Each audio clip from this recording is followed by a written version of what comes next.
Oconomowoc Committee of the Whole meeting for Tuesday, December 2nd, 2025. Has appropriate meeting notification been made? It has, Your Honor. If you'd please call roll. Alderman McConnell. Here. Alderman Youngworth. Here. Alderman Rosick. Here. Alderman Altman-Cloth. Here. Alderman Ellis. Here. Alderman Spiegelberg. Here. Alderman Mulder. Here. Alderman Shellpepper is not here. Well, welcome everybody and happy Thanksgiving. A great German Christmas market this weekend, even with all of the snow. Those folks did a wonderful job. We have two presentation discussion items this evening. One is the proposed Pabst Farm development, and the other is Lac La Belle Management District. So we're going to kick it off first with a presentation and a discussion of the proposed Pabst Farms development. If you please come to the podium, introduce yourself, and it's all yours. Good evening, Scott Yauk with Cobalt Partners, and Brian Bell's here as well from Pabst Farms Development. Is that right? Okay.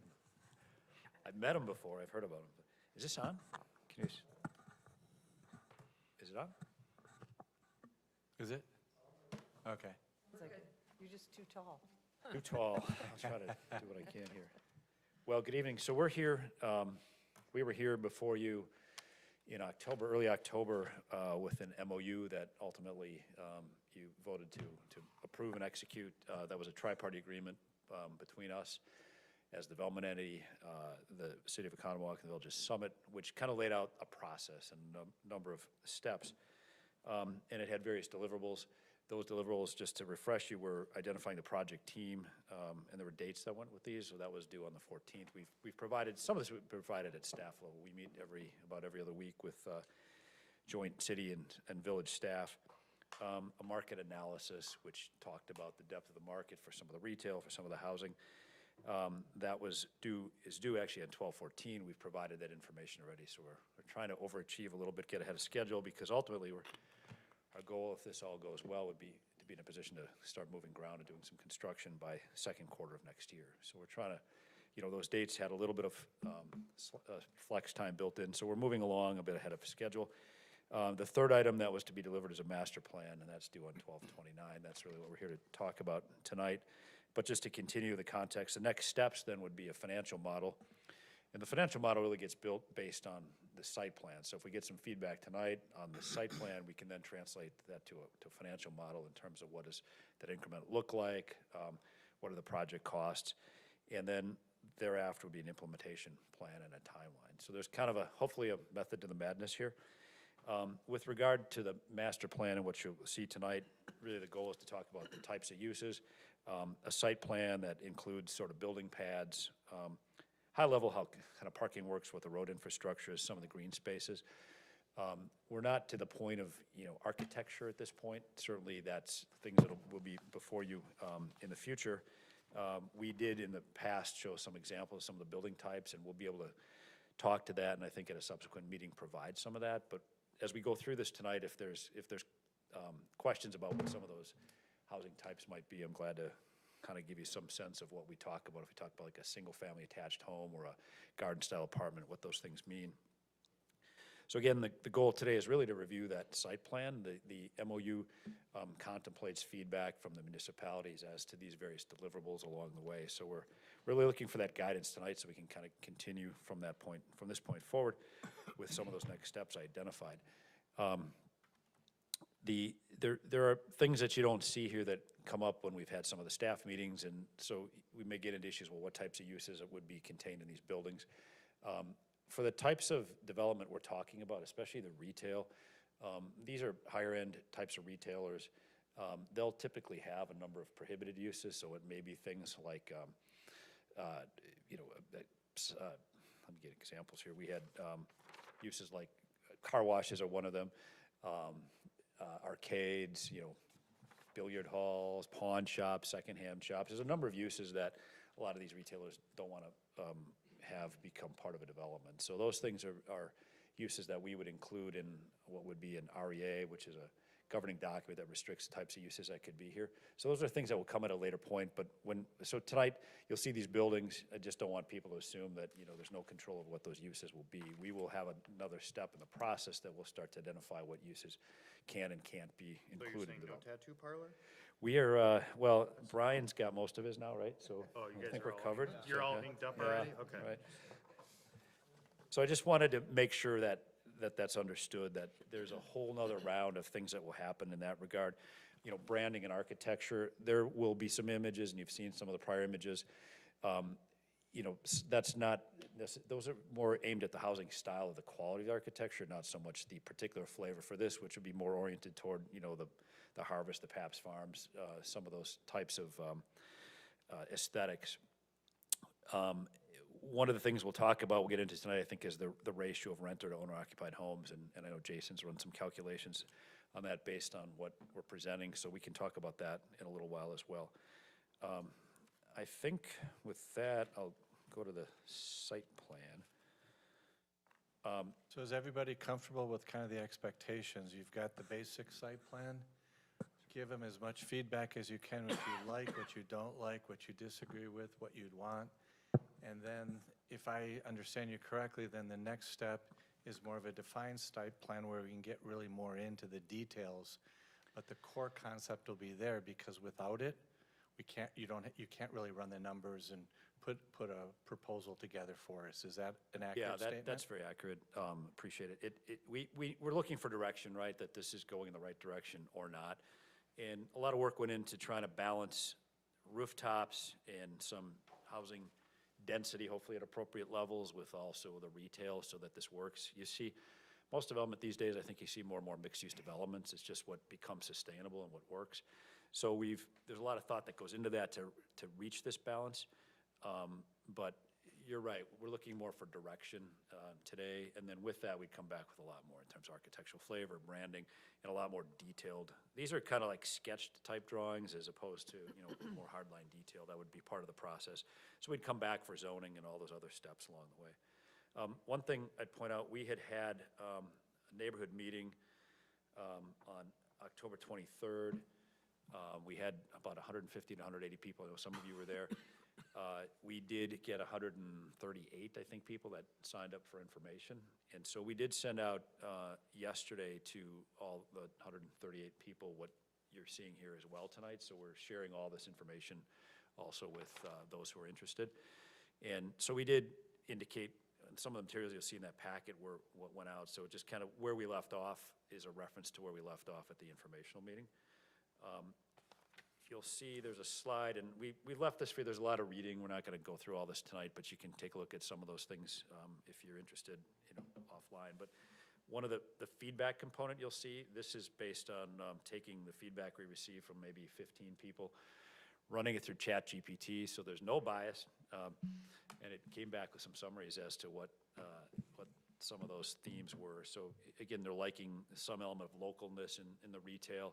I mean, candidly, we have to have a mix. There's going to be national retailers here as well, but that was one of the comments. Design character, small, quaint, village-like feel. Neighborhood edge protection, so for homes adjacent, particularly to the north, some good screening and landscaping, berms and so forth. You'll see we accommodated that in our concept. Just curiosity about what the mix of residential uses were. Wanted, not as many apartments, but lower scale attached single-story options. Traffic and safety, of course, things that we'd expect to hear about, and there will be a further TIA that's underway, traffic impact study that's underway as part of this site plan. Concerns on environmental, it's mainly stormwater was the main theme there, making sure that that's not causing problems on adjacent properties, and of course, we have to meet and exceed engineering standards in that regard.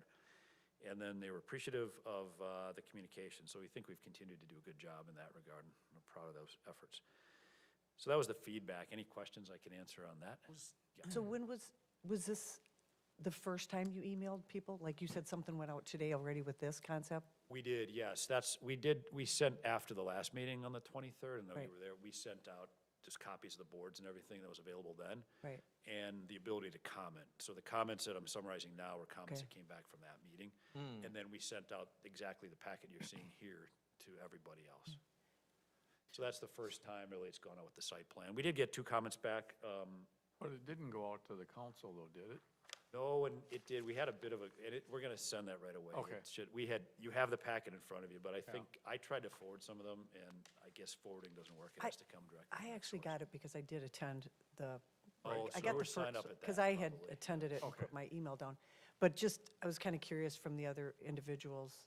I mean, people tend to complain more than they compliment, but did you feel like, what did you feel like the mix was of comments? I mean, what you see there is it's an accurate summary. I mean, there were fewer than 20, maybe 15 comments, so there weren't that many, honestly. And there were a couple that were appreciative of just the process. So, I mean, I think being out there early in the process was positive. Things that we expected, I mean, nothing that was overly negative.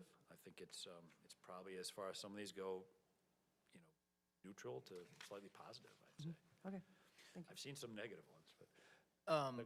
These were the top concerns or topics. Was there a weighting of any of these percolating higher than others?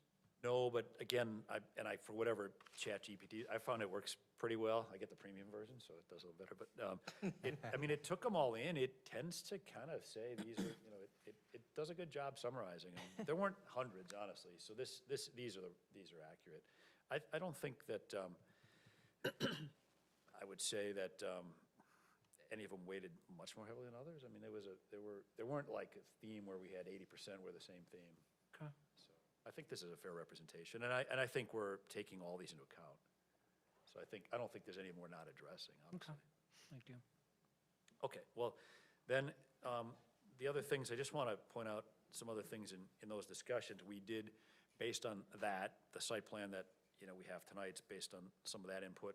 We also want to make sure everybody understood, there's a lot of other things that are still happening, and we're not to that point. So it's easy to jump ahead and say, well, what about all these other things, architectural themes and stormwater design and all these other things? Those are all, there's probably 12 other initiatives going on here in terms of vision and branding. I mean, we're working on site planning, that's one of these. What's the proper architectural theme? Community amenities, right? All these are still ongoing efforts that are kind of part of this, but we're still looking for feedback just on, do you like kind of the overall plan and direction? And then with that, we'll come back with a lot more. Other key is a commitment now from a community benefit perspective to the senior center. So we're looking at a 10,000 square foot senior center that'd be on this central campus. And that campus now we've expanded a little bit, so I don't know exactly, but it's probably over 4 acres. You'll see a cluster of, right now we show 3 buildings, it might be 3, it might be 2, but there's a 10,000 square foot senior center building that really becomes core. It's in this kind of village square, and we think that can be a source of a lot of the other ideas we have for kind of this farm theme and where you've got seniors that would love to probably volunteer in a lot of the programming and planning. So we'll see more of that in a minute. Where did you guys, Scott, where did you guys get that sizing for the senior center? Discussions with them, I mean. What's that? With discussions with them is about what they thought, but we're still early. We'd go through a full programming effort. I mean, that's kind of a placeholder right now. We would bring our, design team and work with them on what their programming is. And that's an awfully large space. It is, yeah. It's- I can, mean, it's- I can actually partially answer that, because I'm on the strategic planning committee for the senior center, and I'm on the facilities committee as far as looking into the future.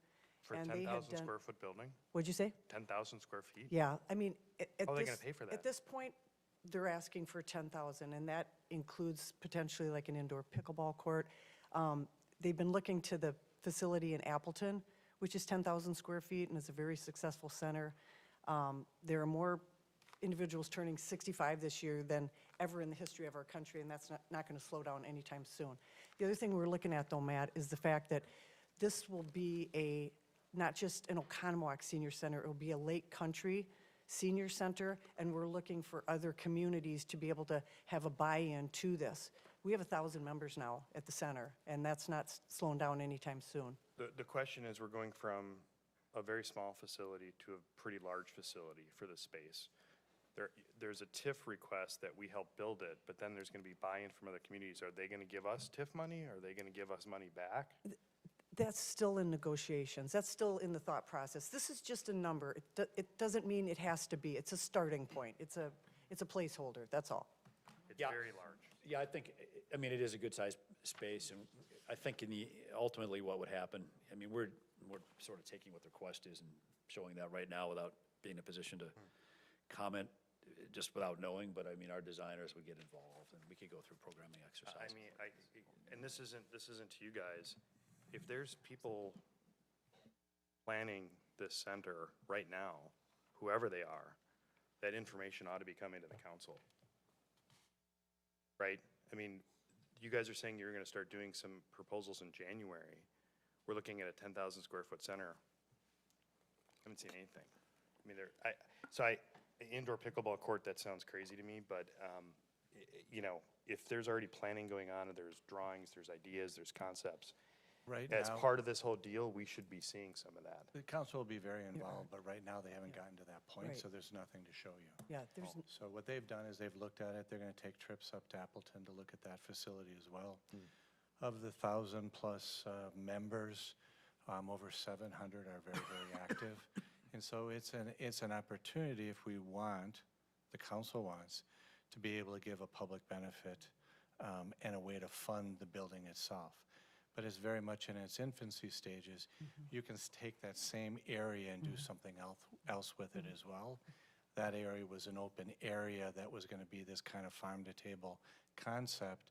And the thought process was, well, if we put a community or a senior center there, how could we engage that and engage the seniors in that whole process? Because then you might be able to create a model that's sustainable.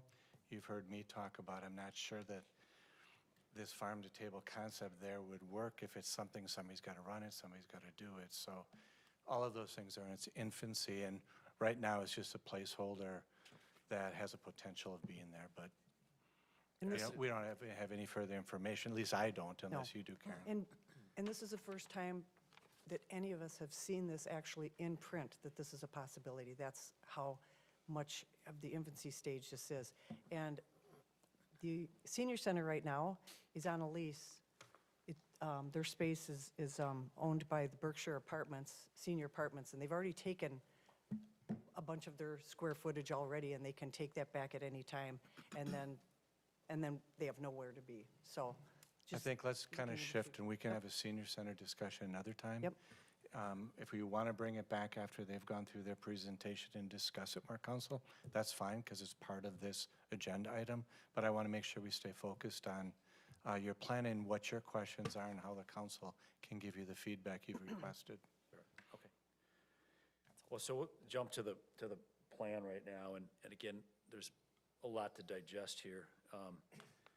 This goes back at our prior meeting, and I think you've seen color-coded versions of this before. So we left the color coding out. The color coding is nice because it talks about the types of uses. The idea would be, from a zoning perspective, a different color code would allow certain types of uses, and there'd be limits. So if you look at, for instance, the northernmost section now here is what we're showing as single-family attached housing. So it's a single-story style kind of ranch housing that's got private entrances, private garages, two-car garage for each unit, private yards. I mean, they're adjacent, but they're set up in a way that you can create some privacy, so you get your own individual spaces in the form of kind of front porch and a back patio. You know, really the look and feel of a single-family home. They are attached. You're seeing more of like these duplex-type units. These cluster anywhere from maybe 4 to 6 of these together. They're not owned, they are rented. Just want to be clear about that, but they're single-story. Some of this was in response to you know, particular neighborhoods of the north, right, some berming and landscaping. So these are about 50 acres. This total area to the north is about 75 acres.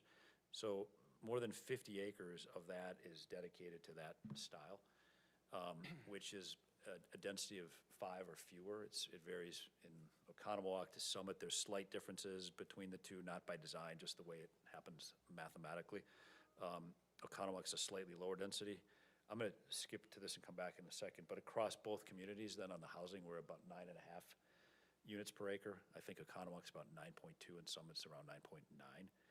But the largest share of the entire housing program we have here is this single-family attached. There'd be 142 units in Oconomowoc and 108 in Summit. As I said, the density is below 5. and it's the northern 50 acres. So it's really intended to limit visibility. They're all single-story, so you're not seeing some taller, that was one of the concerns of the neighborhood, not having anything that's taller, creates some additional height. So again, if you look, it's really to that upper, well, that second road that goes through. If you can see that on the, do you see in front of you what you do, right? You guys see? So that, and including some of the units that are on the lower side of that would be, would fall in that category. So Scott, just so we're clear, you're using the term single-family, which to us would mean single-family home. Correct, These are yeah. rentals, correct? They're rentals, correct, yeah. I just want to make sure that Yeah, everybody they're- understands that the- it isn't single-family housing, but it's rentals for single-family. And I'm not trying to be confused, I mean, that's become kind of the term of art, and Right. some accuse developers of making these terms up, I won't name names, but single-family attached is kind of the term, right? But they're, and we've had images in the past, and again, we'd come back before this is, tonight, there's no action taken, it's like, okay, the direction, we gotta see more, we understand that. But these look like ranch-style homes that are basically attached with, living and feeling more like a single-family house. And if I can talk a little bit on that, I mean, one of the keys is that the whole, housing sort of attainability, affordability. Right now, median U.S. household, or median U.S. house cost is about $433,000. Median household income is $75,000. So this is a 5.8 ratio that's typically should be close to 3% to make it workable. So an average mortgage today, based on those numbers, are about $3,300 a month versus typical rent in that category is about $2,200 per month. So it's a significant benefit in that regard. Cost for starter homes is tripled since 2000. The segment's grown faster than the other segments of housing. So that's an area where it's harder to get people in. And so one of the nice things, this does allow people to come into your community and move into something that is closer to that. I get it's not a single-family house on an acre lot. Scott, I have a question Yes, sir. too, and Mark stole my thunder because the single-family yeah, you I stole my- apologize. That's okay, no, you're fine. Give him his There thunder was a back. question that was in my head, single-family attached housing, these are basically these twin houses where there's a house on each side and they share a common wall, correct? Correct. Okay, so those are gonna be rentals, not purchase. Garden-style housing, two-story, those are also rentals? Yes, correct. And then the next one, three-story apartment housing, I'm presuming those are also rentals? Correct, right, yeah, So we're gonna have 722 rental units essentially correct. in that space.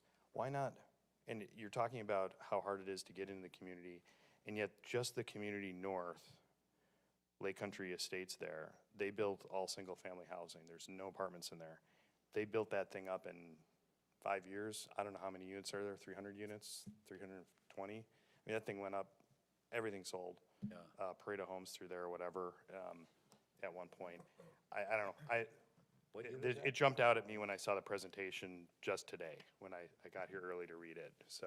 How long ago, do you know, I mean, I think they built the last houses there just a year ago or so. There's the last couple that are trickling in.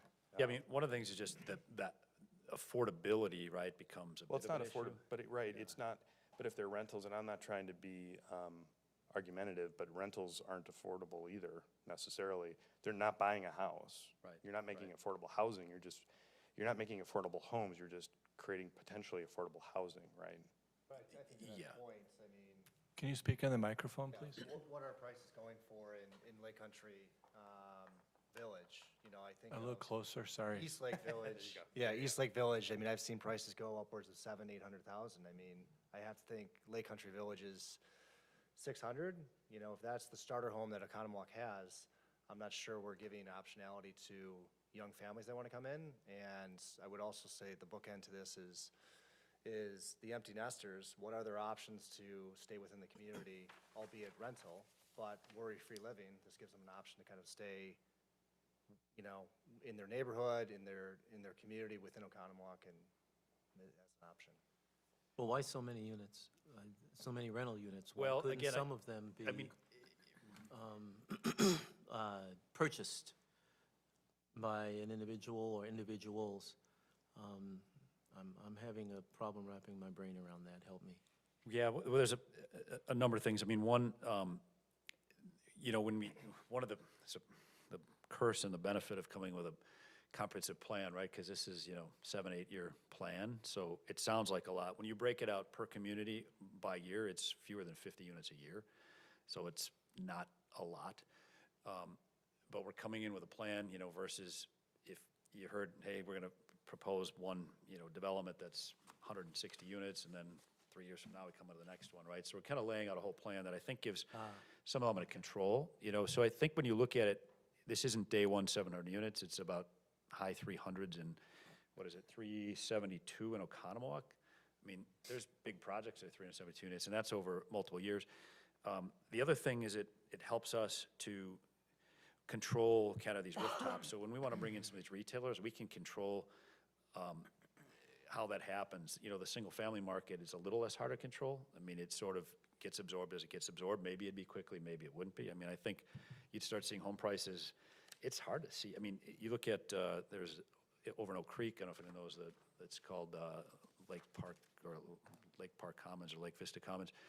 They did single-family housing there. They're 700,000, 800,000 a unit, and they're on 35-foot lots, and they don't have basements. I mean, and they haven't sold out, so now that kind of stalls. So one of the things this does is strikes the right balance between the housing and the retail that we're trying to achieve. The other thing that I would tell you, and it's a point that Brian hit, the two biggest demographics right now in this market are millennials. There's 72 million millennials coming to the housing market right now. A lot of them rent either by necessity because they can't maybe afford, a house, and some rent just by choice because, they want to be more, they don't want to be tied down. They're doing a lot of things later in life. Family formation's happening later in life.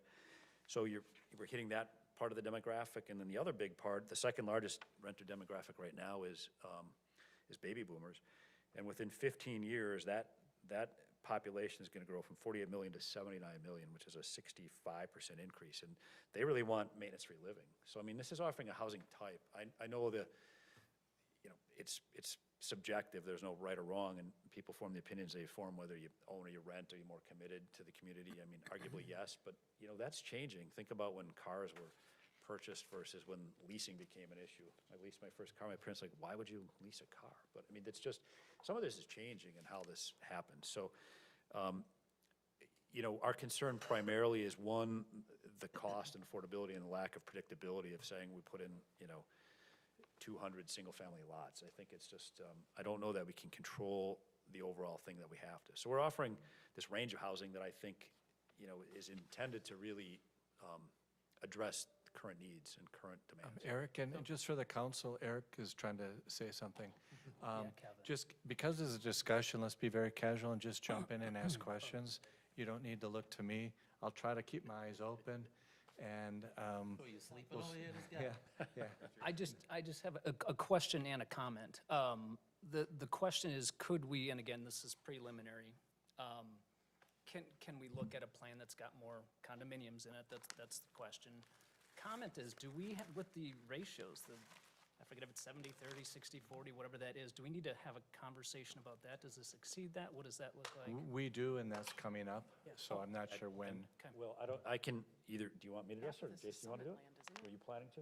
Yeah, Jason did a whole calculation the last. This section is Summit, right? Yes, the blue line Summit and section is red Summit? is, So this project will need a bunch of approvals, somewhere between 10 and 15 approvals from the city. One of the first things when I met with Scott was, I said, well, we have a ratio of single-family, multifamily, and That was my duplex. question. That was gonna be my question. Yeah, and, that's actually an ordinance, it's in our comprehensive plan.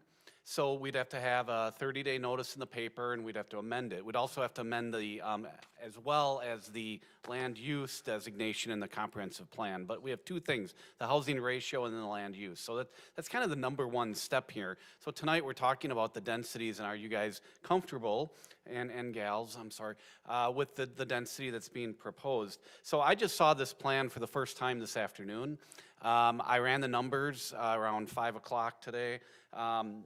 We're looking at over 700 units. Some of them are in Summit, some of them are in the city of Oconomowoc.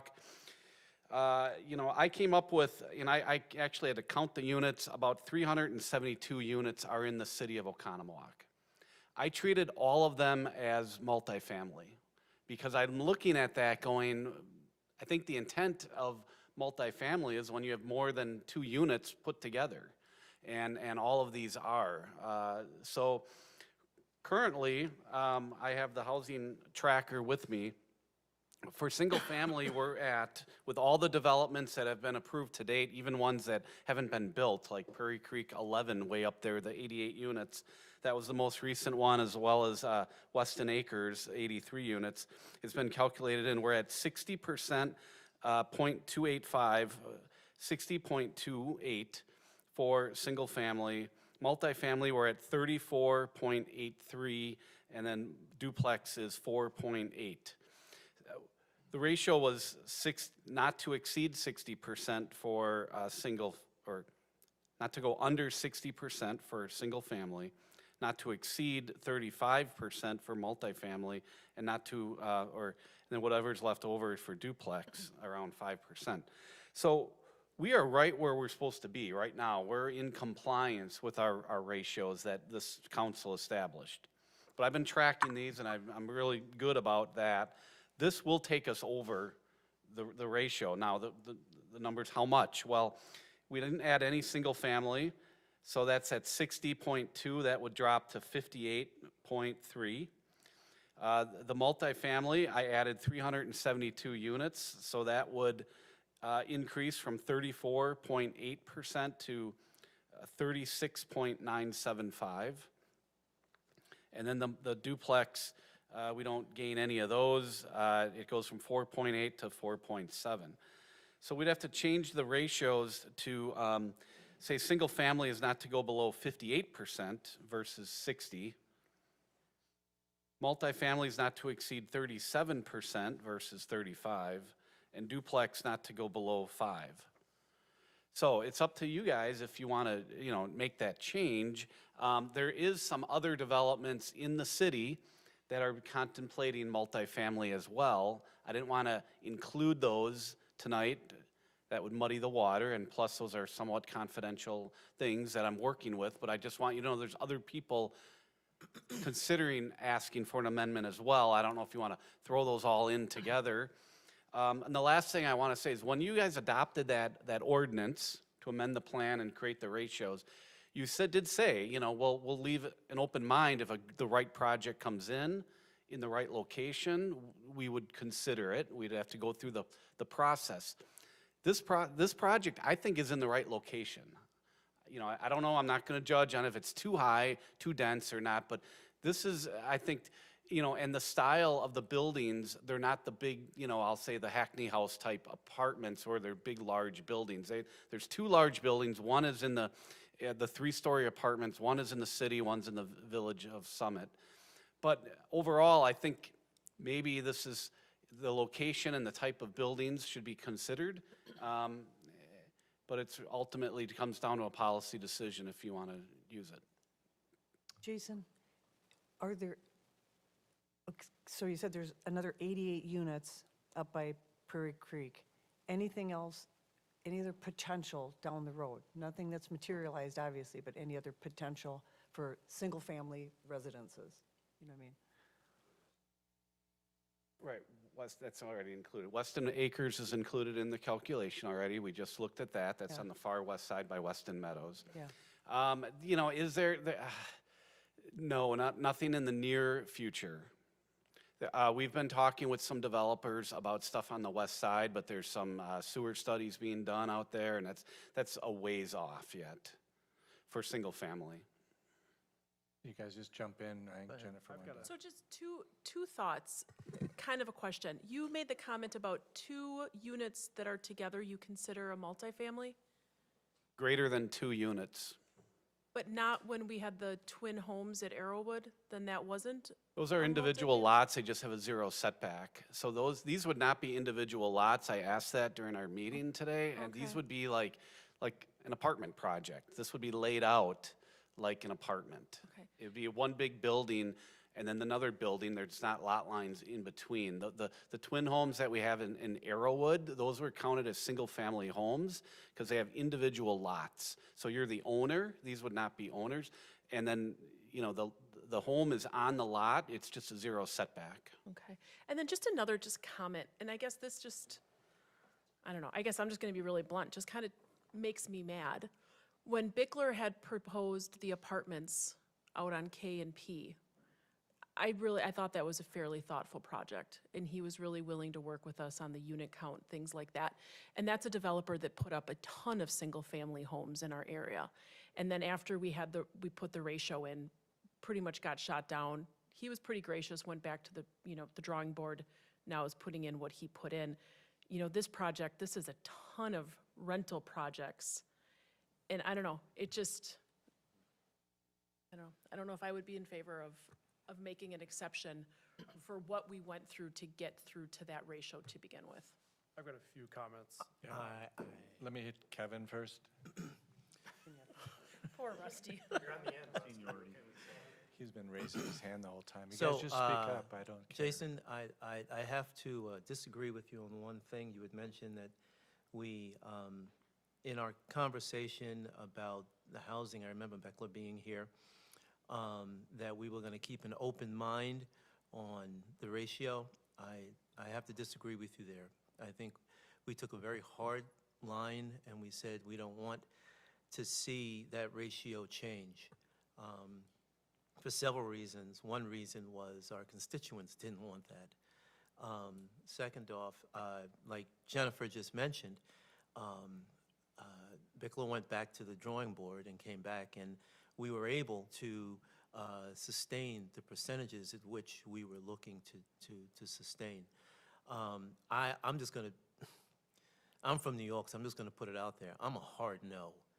I'm not going to, in any way, shape, or form, it does not make sense for me to go ahead and put more apartments, as you've already called them. They're not side-by-sides. These are apartments. These aren't even brownstones.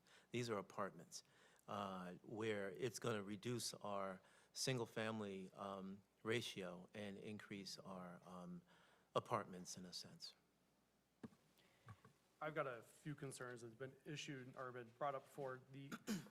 It's not just you, it's multiple developers coming in and Yes. pitching these twin homes as single-family homes, and it's all in the guise of affordability. I just saw one at Olympia Fields listed for $540,000 as a twin home. And we keep hearing affordability, affordability, affordability. And it's all about density, and that's really what it is. And so it's frustrating that we see single-family attached homes, because it is misleading, and that's the marketing that's being used, and that's what our constituents are hearing, but it's not. So that's frustrating. It's kind of an ongoing theme that I've been upset about. The second one is, you mentioned a lot of things about the demand now, but what about the demand in 10 years? We create nothing but rentals. You're gonna sell this. Whoever's owning this is gonna sell it off to another property owner and so on and so forth. What about the upkeep on this 10 years from now? What is this gonna look like? Not in 5 years, but in 15 years. I've lived in big cities. I've seen how these things go down after the niceness wears off. They stop being upkept, and it's not what we want Oconomowoc to be. I think the rental idea is a terrible idea. Yeah, I mean, on that letter, I don't think that's our track record. And that's true of single-family houses too. I mean, there's no, people maintain how they maintain. Maybe it's a one-off unit versus a bigger project, but I think the investments that are typically made there, especially a project this scale, this is not an inexpensive undertaking. I mean, I think the investment's there, but there certainly are examples where that's not the case. I can't deny that. I would say that, relative to the conversation on housing and these ratios, we're taking that, the Bickler project, I'm not familiar with it, but I'm assuming, was that part of a mixed-use project, or was yeah, so I mean, I think what we need to view this as, and you don't have to, but this is a mixed-use project, right? We can't bring the retail here without some, mix of, I mean, that north right now, by right, it's a business park, right? I mean, you could have, 300, 500,000 square foot buildings on the summit piece, I think. How big in Oconomowoc, 300,000 square feet? We think this is a more thoughtful plan and a more thoughtful approach, but, without a housing component, there's no retail component. I mean, the project doesn't go forward. And just for the record, I'm not saying I'm a hard no, like Kevin said. I'm not excited about it, but I do agree, I think Gallo said this or Mark Fry said this, it's a great spot for it. If we're gonna put something like this in, put it in a corner of the city, Put it right up to Alderman Rozik's neighborhood. I'm okay with that. Oh, wait, that's Rozik's Does- neighborhood? Yeah. You're Wait. hard yes, Oh, you're back, hard yes. I knew I could help flip No, Kevin. I mean, I appreciate the candor, and I'd rather have you be upfront, but I mean, the whole project without it doesn't go forward. And we're not, and I'm not, one thing I hope you appreciate, I mean, we've done a lot of these projects. We're not trying to come in and overstate something to negotiate to a different number. I mean, we think 50 acres, that is a low density, 5 units per acre in a way that we can control to bring the rest to the market works. You know, you try to put single-family lots, and that certainly has worked north of there, there's no question. But is somebody gonna spend $800, $900, $1 million to live across the street from Costco? I mean, I don't think they're gonna do it. So what happens to that land? It's a very thoughtful transition. It's sort of proven. So I think, again, I'd ask, you know, thinking about this in the context of a mixed-use development rather than, you know, an isolation of this housing ratio, which I get you have to contend with. I'm not saying dismiss it, but I would think about it differently. And again, I'd think about this where the totality of the numbers, right, is 700 roughly. Within Oconomowoc, 372 units over 7 or 8 years is not a lot of units. And again, it's not my policy, it's your policy. I'm not trying to be presumptuous, but it's not a lot of units. And you know, this doesn't, who knows over the next 7 years, I mean, we're making assumptions about whether there's any other single-family development, right? So that could change just by the lapse of time. Is there an option of the twin homes or the side-by-sides to make those owner-occupied? I mean, the challenge with owner-occupied, you become a condo project, and there's reasons nobody's doing condos these days. I mean, one, the cost is higher because the tax implications of developers doing condos, when you sell them like that, it's a whole different economic model. There's all kinds of litigation. I mean, nobody's doing condos anymore for so many reasons. And so it's just really a challenge to do that. So I'm seeing it. What Newman did, is that, Think about, is what Newman did owner-occupied? The side-by-sides? I think this takes advantage of, without regard to the ratio, I mean, we could, Yeah.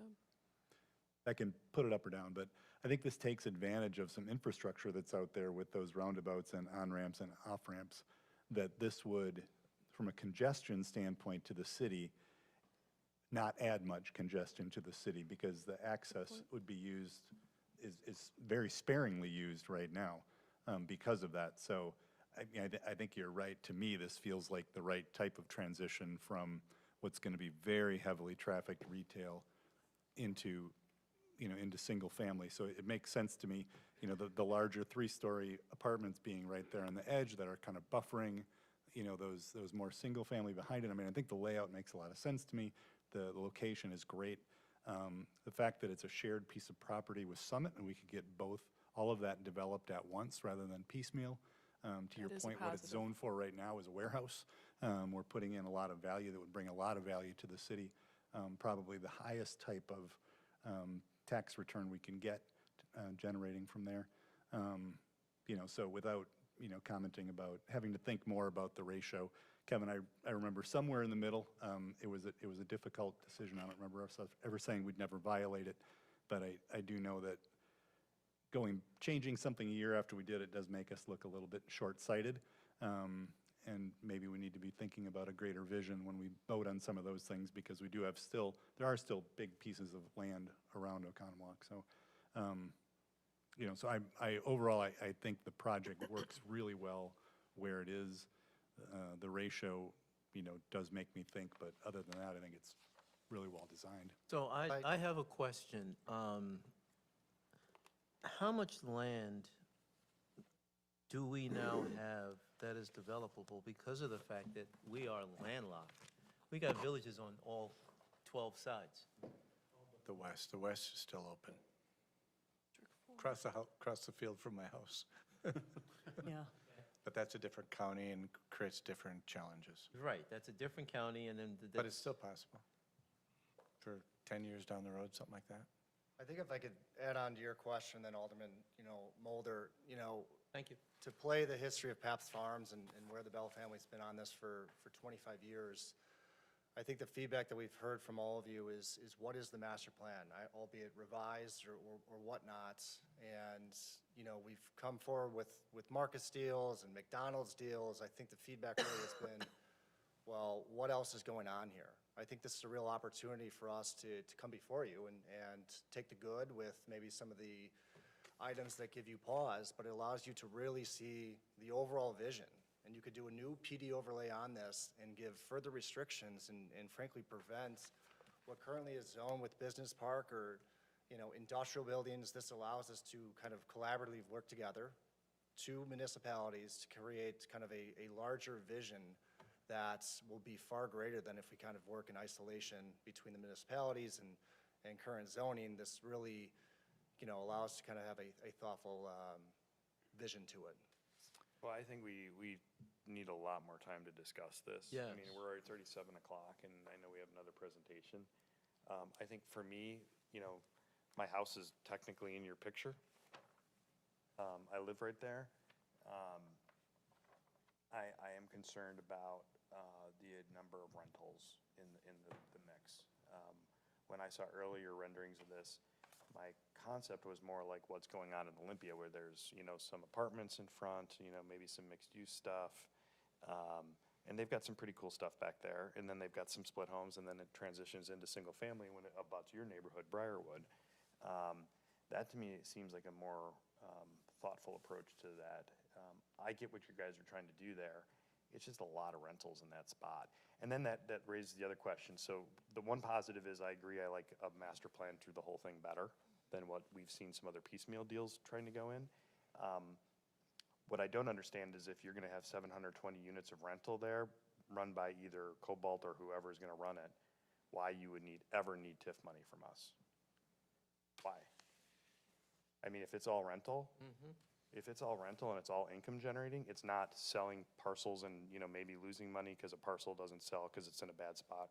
Why would you ever need TIF for this project? You have fields that are ready to build on. I mean, I think the answer to that will be, once we settle in on a plan that there's some element of traction on, right? I mean, we come back with a financial model. And to what extent we do, I can't even answer yet. I'm not trying to be evasive, we don't know. I think that's where the community and me is going to struggle. If you said, hey, this is the plan we've got, it's zoned for this, or we need some zoning changes, maybe that's an approval. But then you ask for 10, 12, $20 million TIF to do rental buildings? Yeah, and again, That's whether- the struggle. Yeah, and I mean, where and how those asks occur are to be determined yet. I mean, we Yeah, I don't know that understand. yet until we know what can and can't happen. But that's the big question. I mean, if it's a larger development plan and it was single family and other mixed use stuff and a couple other potential, you know, the garden or whatever wants to go into, me is not big enough of public benefit. And frankly, neither is the senior center for this type of development that's going to go well in excess of our ratio. So that's where I'm struggling with what I'm looking at right now, just so you guys know, to be 100% Yeah, no, blunt, appreciate it. you know. If you're gonna have 720 income-generating units into perpetuity, as long as you don't sell it, why in the heck would you want TIF money? Why can't we Well, put I mean, this on the again, tax rolls right most away? apartments, as you probably know, aren't being built without TIF today. I mean, they're just, the numbers Acme don't House got typically built work. without TIF? Well, that was, how long ago though? That's But 5 years? Olympia Fields is now on the docket for. Yeah, but the TIF didn't go for, the TIF in Olympia wasn't for the buildings. The TIF was for some infrastructure and significant easement issues. And then the Lockland didn't, I mean, so most of those apartments did not. And again, I can't tell you yet, and not trying to be evasive, we just, until Yeah. we have a plan, the model goes with that, and we can come back. And so, I mean, that's a fair comment. I can't answer Yeah, like I it. said, there's good and bad. You know, the good is a master planning and less piecemeal stuff than what we've seen before. The bad is lots of rentals, you know. for Yeah, me, I mean, again, that for the location. reasons, because, you know, you described kind of this transition of housing, which is really intent, right? And, you know, to the point, this becomes like a 4 or 5 acre sort of community green, that's the intention. And then with things, this whole boulevard up here is significantly wide, where there would be, whether it's, you know, farmers markets, art festivals, whatever kind of things would continue up here. That's why we created these 2 buildings here. These are 110 units each, one in each community. But then we stepped down to 2-story, which is the garden style, which is the 2-story type unit. But as soon as we get to here, we're down to single story, you know, really ranch style units. I mean, And then we transition into a single-family neighborhood. So what happens, it's just you're looking within the confines of our project, saying you should transition versus, you know, sort of saying this is part of the transition, single-family to low-density, you know, multifamily, right? And then stepping up. So, I mean, we think it's doing that just in a bigger context. But we, you know, we can't, the issue becomes, you know, if you made this what you're suggesting, or some are, you know, a single-family, and we're getting 700 to $1 million per house, I mean, that's what it would take. That's what these are costing these days. I don't think it's an overstatement. I don't think people are gonna wanna spend that much money to live across from, you know, what's on the side of the street. So, Well, and just to put it in context, I mean, as we discuss this, and probably not the 3-story apartment housing, I don't know what those are gonna go rent for, but yeah. the better, nicer units in Hackney House and the really nice units over behind Olympia, some of those are going for $4,500 a month. I would not call that affordable. But let's say you just go with the typical Hackney House rental, which is between $1,800 and $2,500. At 716 units, that's almost $1.8 million a month in just rental, once those are all built. So, But you you know, might find the cost on that is $2 million a month. yeah, no, I got you. No, Yeah. I got you. I mean, sure, there's all those components, but, you know, that's a big chunk of money coming in every month on rentals. For also, you know, again, back to my discussion about the TIF. So I'm not opposed to looking at more stuff. I'm always open to looking at more stuff. I personally would love to see more of a transition still. Is there a chance that you could take that northern street that goes east-west? And on the northern side of that, create true single-family homes as we view them, and sell those as private lots, and then do a little bit more transition in here? Will that still make this a feasible model for you? You talk just kind of north of this. Yeah, if you take that, because what we're trying to do is, reduce a little bit of the rentals, and maybe that might be a transition point to do that. I'm just trying to look at it. You also don't have any duplexes in here, which are also different within our, you know, our parameters too. Maybe there's a way to incorporate that, at least on the side for the city. Yeah, those duplex units, if those were duplex units, say north of there, I think though, Jason, that doesn't really help, right? I mean, it does. It does. But isn't So- that already at Yeah. 5? Well, it's at 4.7. Some of these units are 2 units, correct? There's So- none that are 2 units. Oh, Four is the these lowest smallest number. ones are 4? Yeah. Ah, okay. So there's nothing that's a 2-unit duplex Correct, not on that. category, which we have separated. And so just kind of to give you a little feeling too, as I looked at this, because I looked at this in detail earlier today, the thing that caught me off guard was the word single family. So I'm just throwing that out to everybody. When we think single family, we see owner Ownership. occupied. Yeah. So a lot of the terminology changes with the different groups. And so just kind of really continue to ask the questions. But I think what they're looking for is, okay, here's what they have today. It's easy for us to say, hey, I'm happy to look at other things, and I appreciate that, Matt. Yeah, of course. But what are some things you'd like to see changed, or things in what direction can you give them?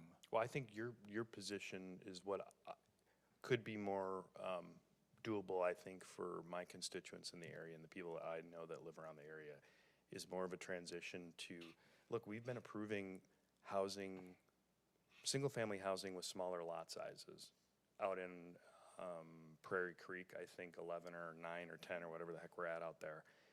Smaller lot sizes, smaller side yard setbacks, front yard setbacks.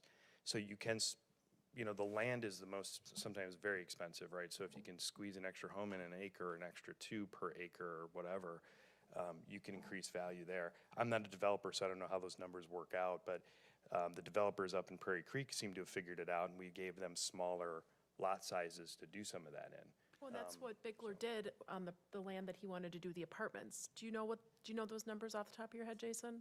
There's What the 7-foot lots- setbacks Yeah. Yeah, it's just reduced setbacks instead of 10. more transition. Well, there's 88 lots up there. The proposal for apartments was 200 units. The lot sizes are around 10,000 square feet. So they're quarter acre up there. They're pretty small.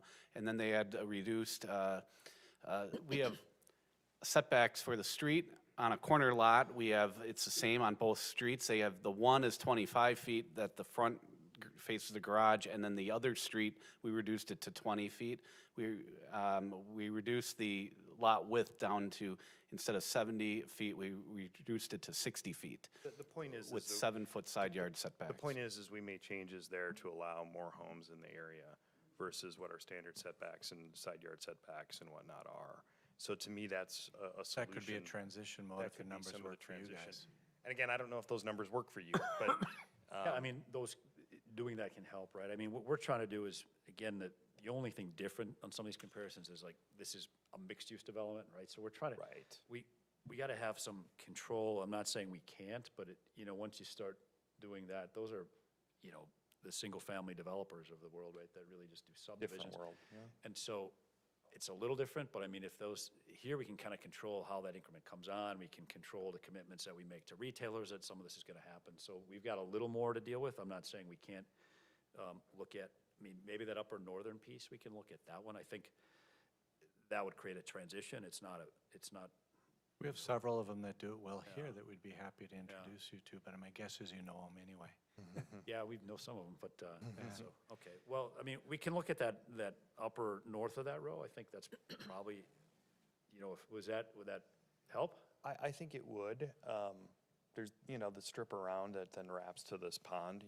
If you picked up a little edge of that and turned it into smaller lot size, again, we also want to make affordable housing, not just affordable living, right? So maybe the apartments become affordable, or maybe they're not affordable. I mean, I don't know who could afford a Hackney House apartment, to be honest with you, at $2,500 plus your electric and heat. I mean, those are pricey apartments. The other ones at Olympia are going for $4,500, those townhouses, $4,500 a month to rent. So I don't know that any of that's really all that affordable either. But if we're going to create affordable housing that people can actually buy and they transition from an apartment to a house, you find a smaller lot size, slightly smaller house. And Lake Country Village behind there, which you guys sold that to Newman and their developer, I mean, there are smaller lots in there and there are smaller houses that are much smaller than what, Paps Farms and some of the other areas are like, so. Yeah, I mean, for us, it's accomplishing the objectives like I described. One is some element of control in the timing and knowing we can deliver. Right. And two is just having, something that doesn't stall out because a more expensive home, as you get closer to this retail, is maybe less desirable, maybe not. Desirable. But, Yeah, I got you. But if we can get that to the size like we're talking about, I mean, maybe that can work along the top. It just, something to throw out there. Yep. I mean, I think, and again, not trying to, we want to be cooperative, but we want to be realistic. We don't want to waste everyone's time, and we need to be able to really come close to that. That doesn't mean along that top portion. Maybe that's something we can make. Other suggestions that we can share and before they step down? Well, I mean, overall, I think the concept is fantastic. It's a good place for it. We kind of didn't get into some of the other details because we were kind of drilling down on the apartment stuff. So maybe when you guys come back, we get into some of that We can more. do it now, it's fine. I mean, they've come all the way. I'd rather, let's get as much out there Yeah, and I mean, give them we're- as much feedback because they're asking for your help. Again, a big community, this community center is a big focal point, right? That's the intention of really creating this as kind of the village square, town square for the development. And then as we go across, I mean, this is really retail. I would tell you that, we'd expect if we can get through the process when we'd like, this retail construction would start, next summer, second quarter, late second quarter. I think we'll find there's enough demand, but again, all this demand is tied to hitting cycles. So if we miss a cycle, it's a whole year, and then some of this doesn't get held together. But the idea along here is really, some of the larger retail, some smaller retail and outlots along the frontage. We're looking at fitness-type uses as we get to the west here. Some element of hospitality. Those were the prior color coding. Again, the next step would be if the site plan makes sense, we come back with more detailed site plan, and then we would create some of these zoning designations that would overlay this plan. But glad to answer other questions and certainly welcome other input. Chaz, you've been kind of I'm quiet taking and it all in. you look Yeah, very, no, I apologize for coming in late. This is the first that I've seen of any of these details. It's the first description I've heard of it, so First I time I saw this apologize. was I today. appreciate you being here, but it's difficult to provide any sort of substantive response on the spot without being able to assess the details and be able to talk to constituents. But I appreciate you being here, and I'm open to considering the concepts you know, put forward.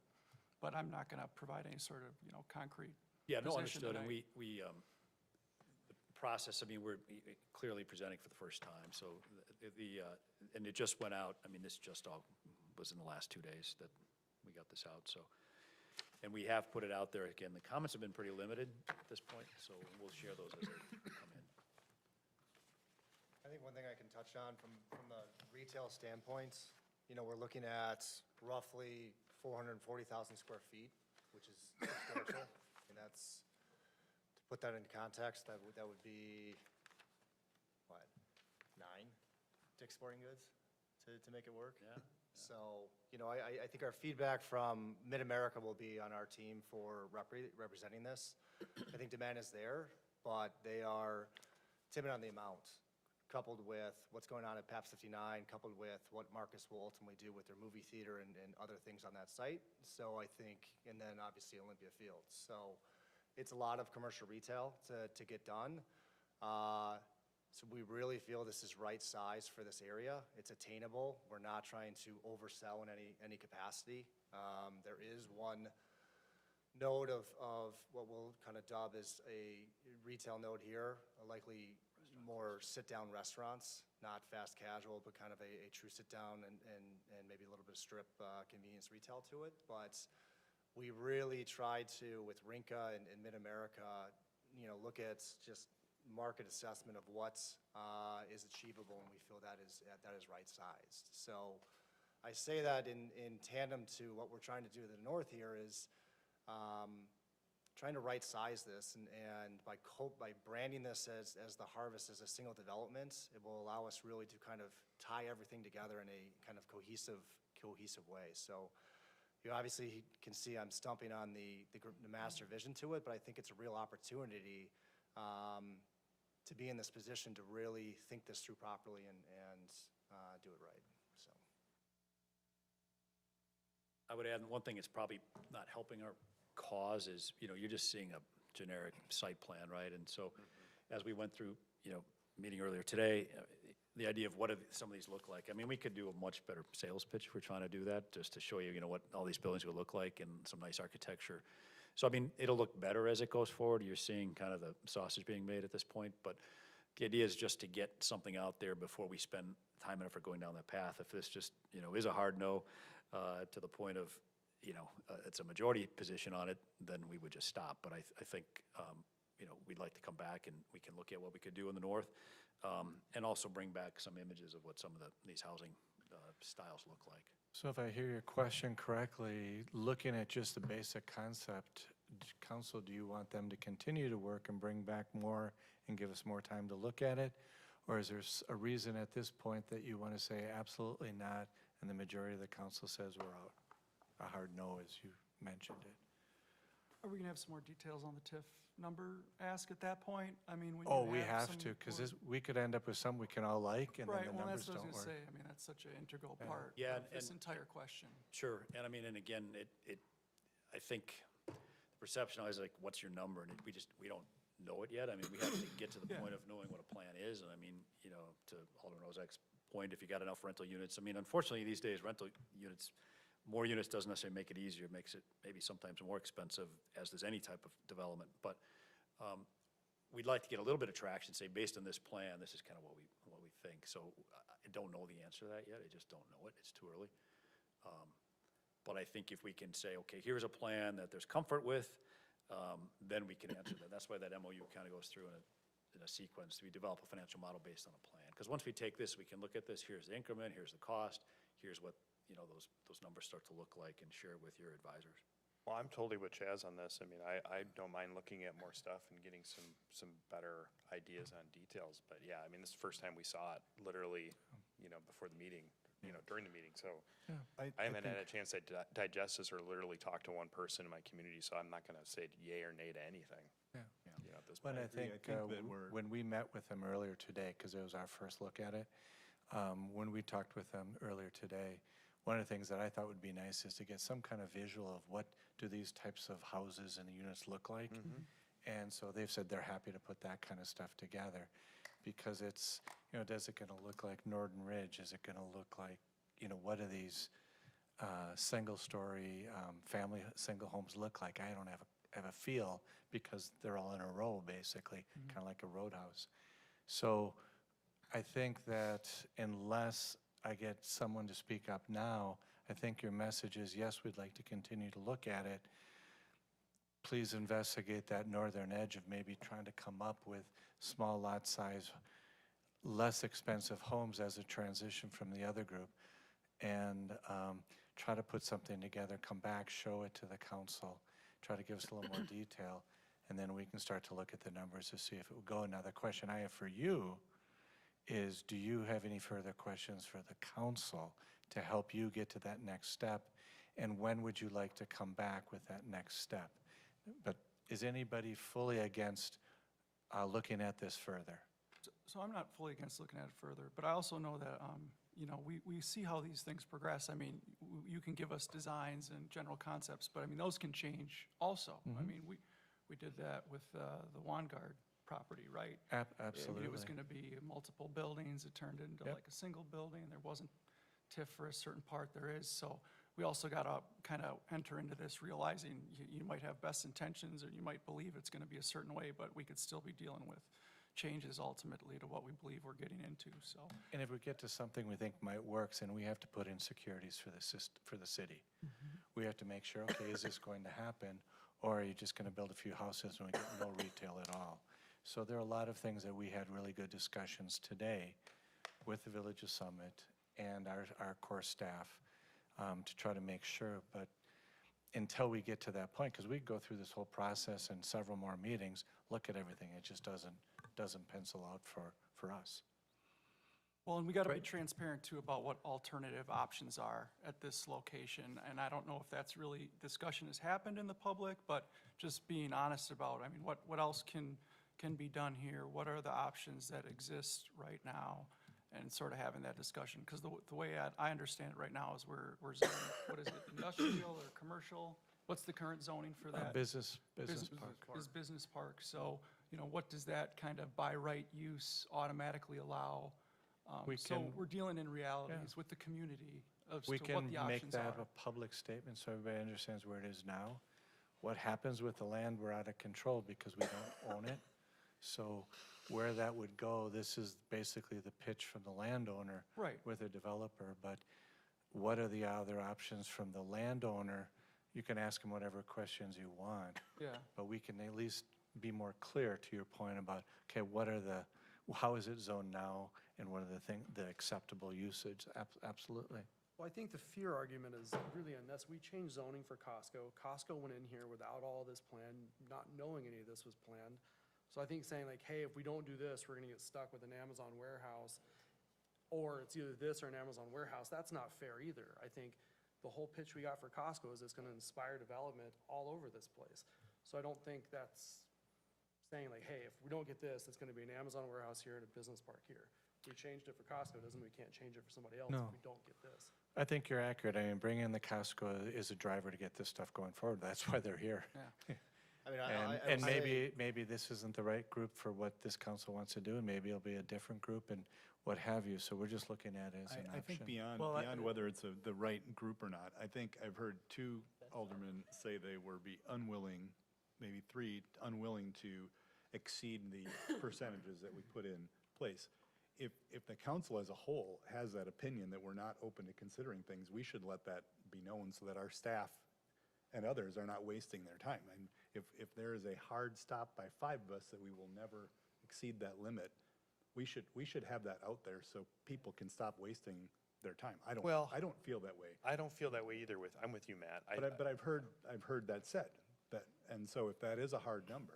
Well, when we passed the ratio, the discussion we have, and even when Bickler came back was, and when we set the ratios, anyone can ask for a change to that comprehensive land use plan. So if for instance, you know, there was a fire downtown and the Four Corners building went down and somebody wanted to put a 4-story condo building in here that was exceeding the ratio, that might be something we'd be absolutely in favor of doing, right? if this is a project we think ultimately is good for the community, I've told anybody that's asked me, I said, look, I'll go over the ratio if it's the right project. And that's what gives us the flexibility. The staff should go into a discussion though, knowing that there's a 60-40 ratio, They're aware. this 60-35 I ratio, know there right? is, but we should be clear about, and I know we can't say it needs to be this type of development, Right. but we also shouldn't shoot something down just because of the ratio. because Agreed. That's unfair. I don't And think we should be Jason, yeah. shooting anything down, but I also think we need to have a hard line on something.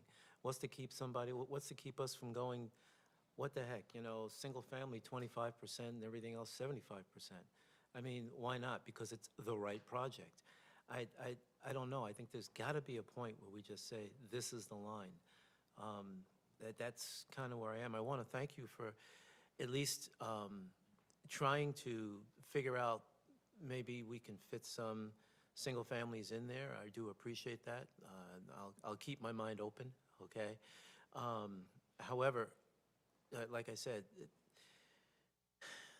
there's got to be a point. I know I'm probably in the minority here, and that's fine.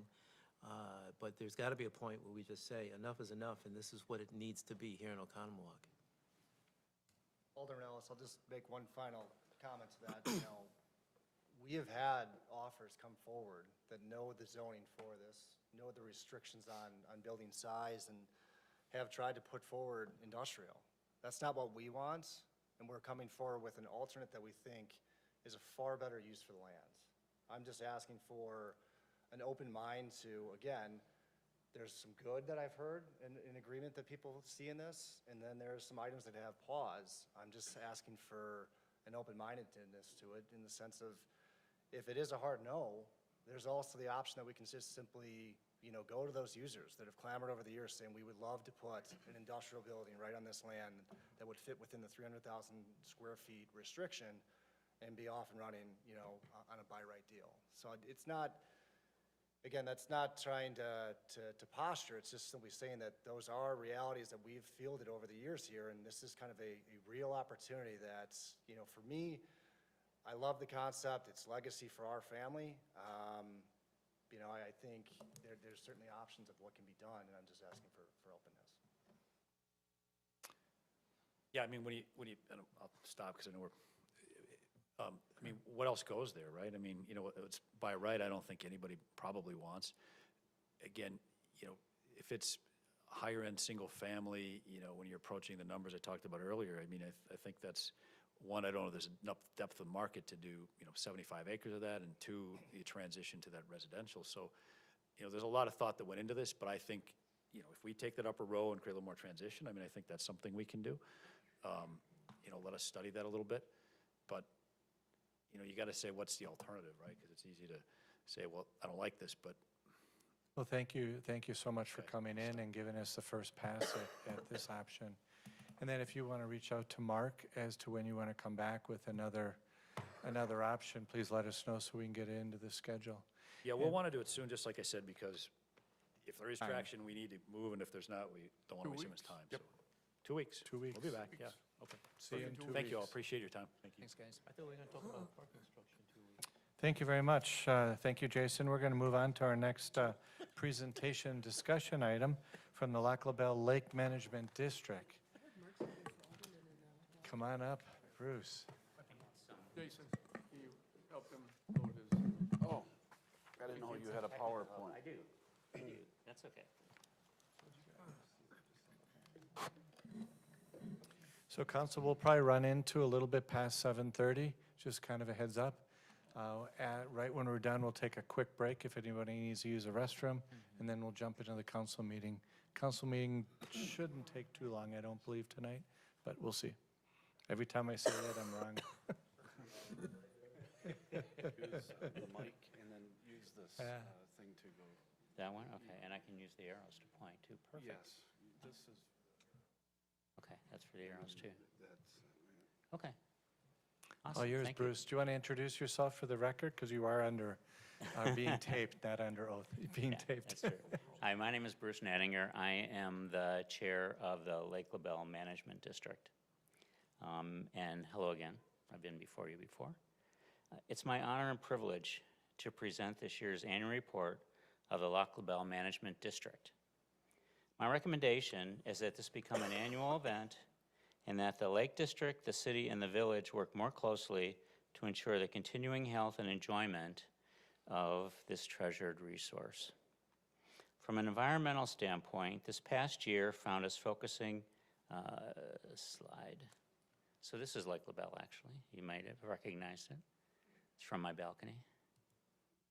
This is also Lake La Belle.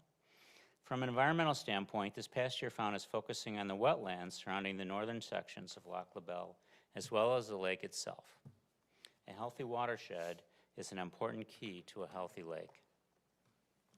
In addition to the Economowoc River, there are 3 smaller tributaries in Lac La Belle, all flowing through the village.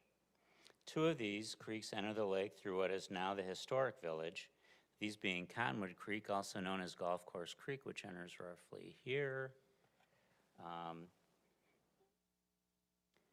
and Sager Creek, which enters roughly here. Rosenau Creek is the 3rd one, which enters right around here. Over the past decade, a significant team effort resulted in the restoration of Golf Course Creek as it traverses the club at La Belle. The village and the Lake Management District now share a conservation easement on this portion of the creek to oversee its preservation.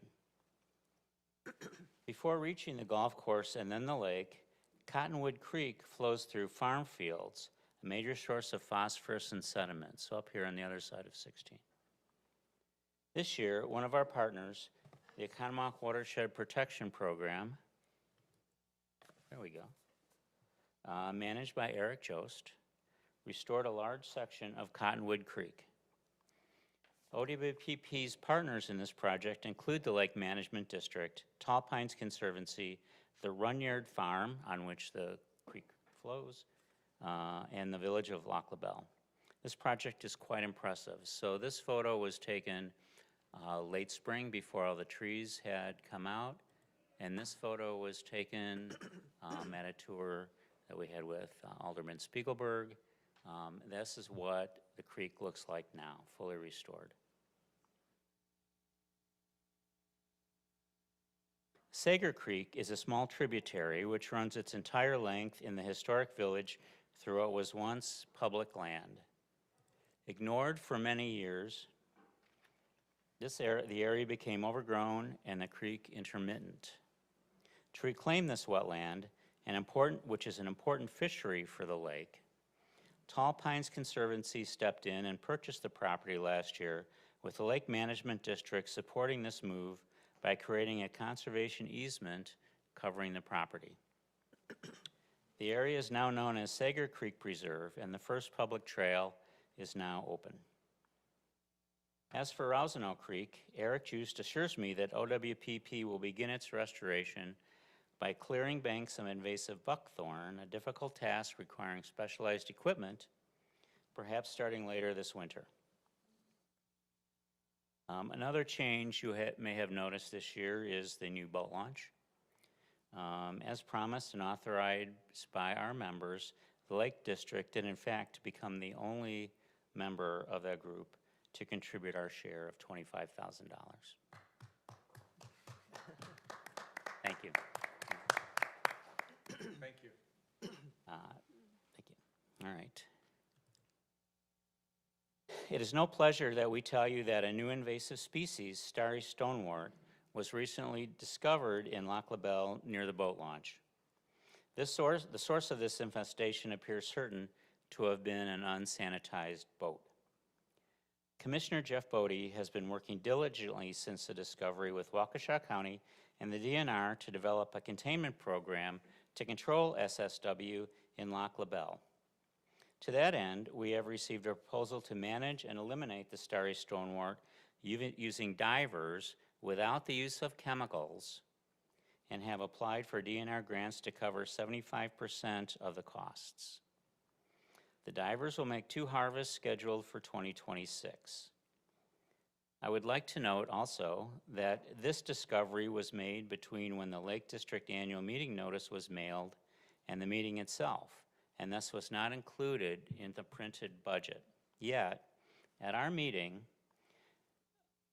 in recognizing the importance to address this invader, our members voted to tax themselves another $7,000 to accommodate this removal effort and demonstrate their commitment to the health of our lake.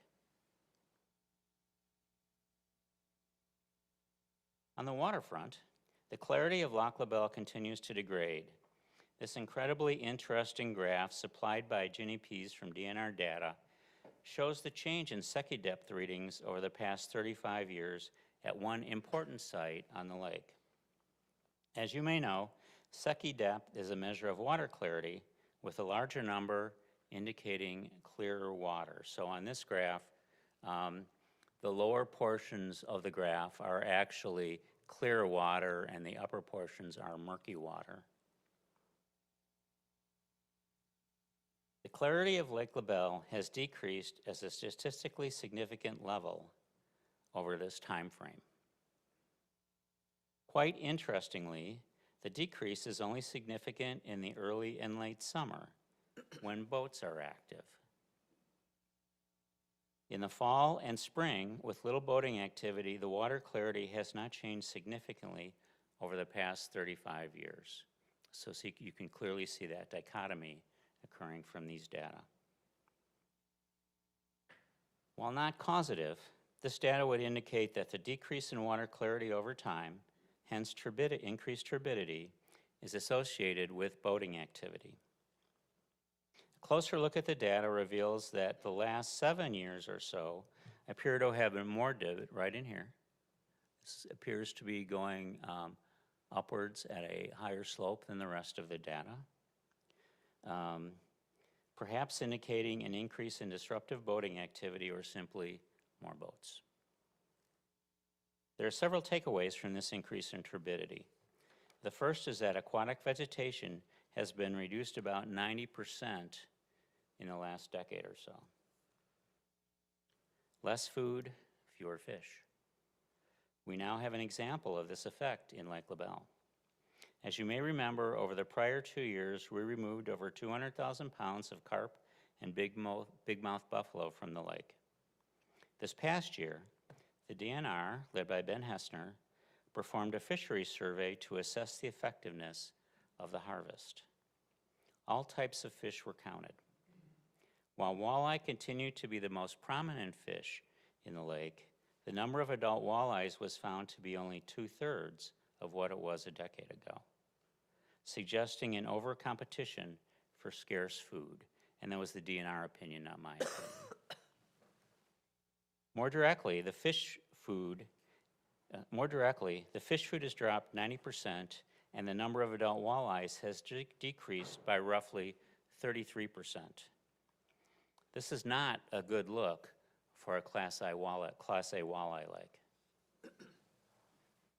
There is no question that the turbidity trend shown above needs to change if we are to continue to have a healthy, beautiful lake. A comment from an aquatic biologist at our last meeting was telling. He said, with this trend, it is only a matter of time before Lake La Belle turns from an aquatic vegetation dominant lake, which it is now, and which all healthy lakes are, into an algal dominated lake, with algae blooms being the predominant vegetative source. No one wants this to happen. We believe that bottom sediment disruption and reintroduction into the water column from boat traffic contributes significantly to this issue and must be addressed. This may not be easy on a lake as shallow as La Belle, with roughly 40% of the lake less than 5 feet in depth. Most of the 430 roughly riparians owning at least one motor-driven boat and own at least one motor-driven boat and a heavy guest boating population, perhaps enlarged and growing due to the new boat launch. But this does not mean that we should not try. The Lake Board believes, there are 2 promising short-term approaches to reducing the turbidity. The first is to increase the size of the slow no-wake zones. While LaBelle is at 100 feet from shore, which is actually not shown on this map, but it would be very small. Pewaukee is at 200 feet, and Nagawicca uses 300 feet from shore. Interestingly, current research is showing that all motorboats contribute to bottom sediment disruption reintroduction up to a depth of at least 8 feet, indicating that a truer demarcation of Slow No Wake might be water depth. This would address the issue in the northwest part of the lake, over here, and here, where one can stand 1,000 feet from shore, walk directly to shore, and not have their belly button get wet. Well, if you're short like me, maybe you would, but a taller person would. Chaz wouldn't, for instance. Oh, I can walk out pretty far. Additionally, and for obvious reasons, all DNR designated sensitive areas should be slow no wake, which they are not now. The second approach is to moderate boat traffic. The second, which is not a second different approach, but a second on top of the first approach. Wake surfing, or the use of ballot boats in wake surf mode, is controversial, to say the least, with both pro and anti-regulation positions having planted stakes in the ground about what is acceptable. While the Lake Board has taken no official position, we have recently hosted presentations from both groups to provide us with a balanced perspective. One item which seems clear from the data is that propeller downwash can reach depths of at least 20 feet, disrupting the bottom or plants down to that level. But other motorized boating activities may also need regulation. I was told at our last meeting by a wake surfing riparian that he has observed both water skiers and tubers being pulled in 3 feet of water. I don't know why you do that.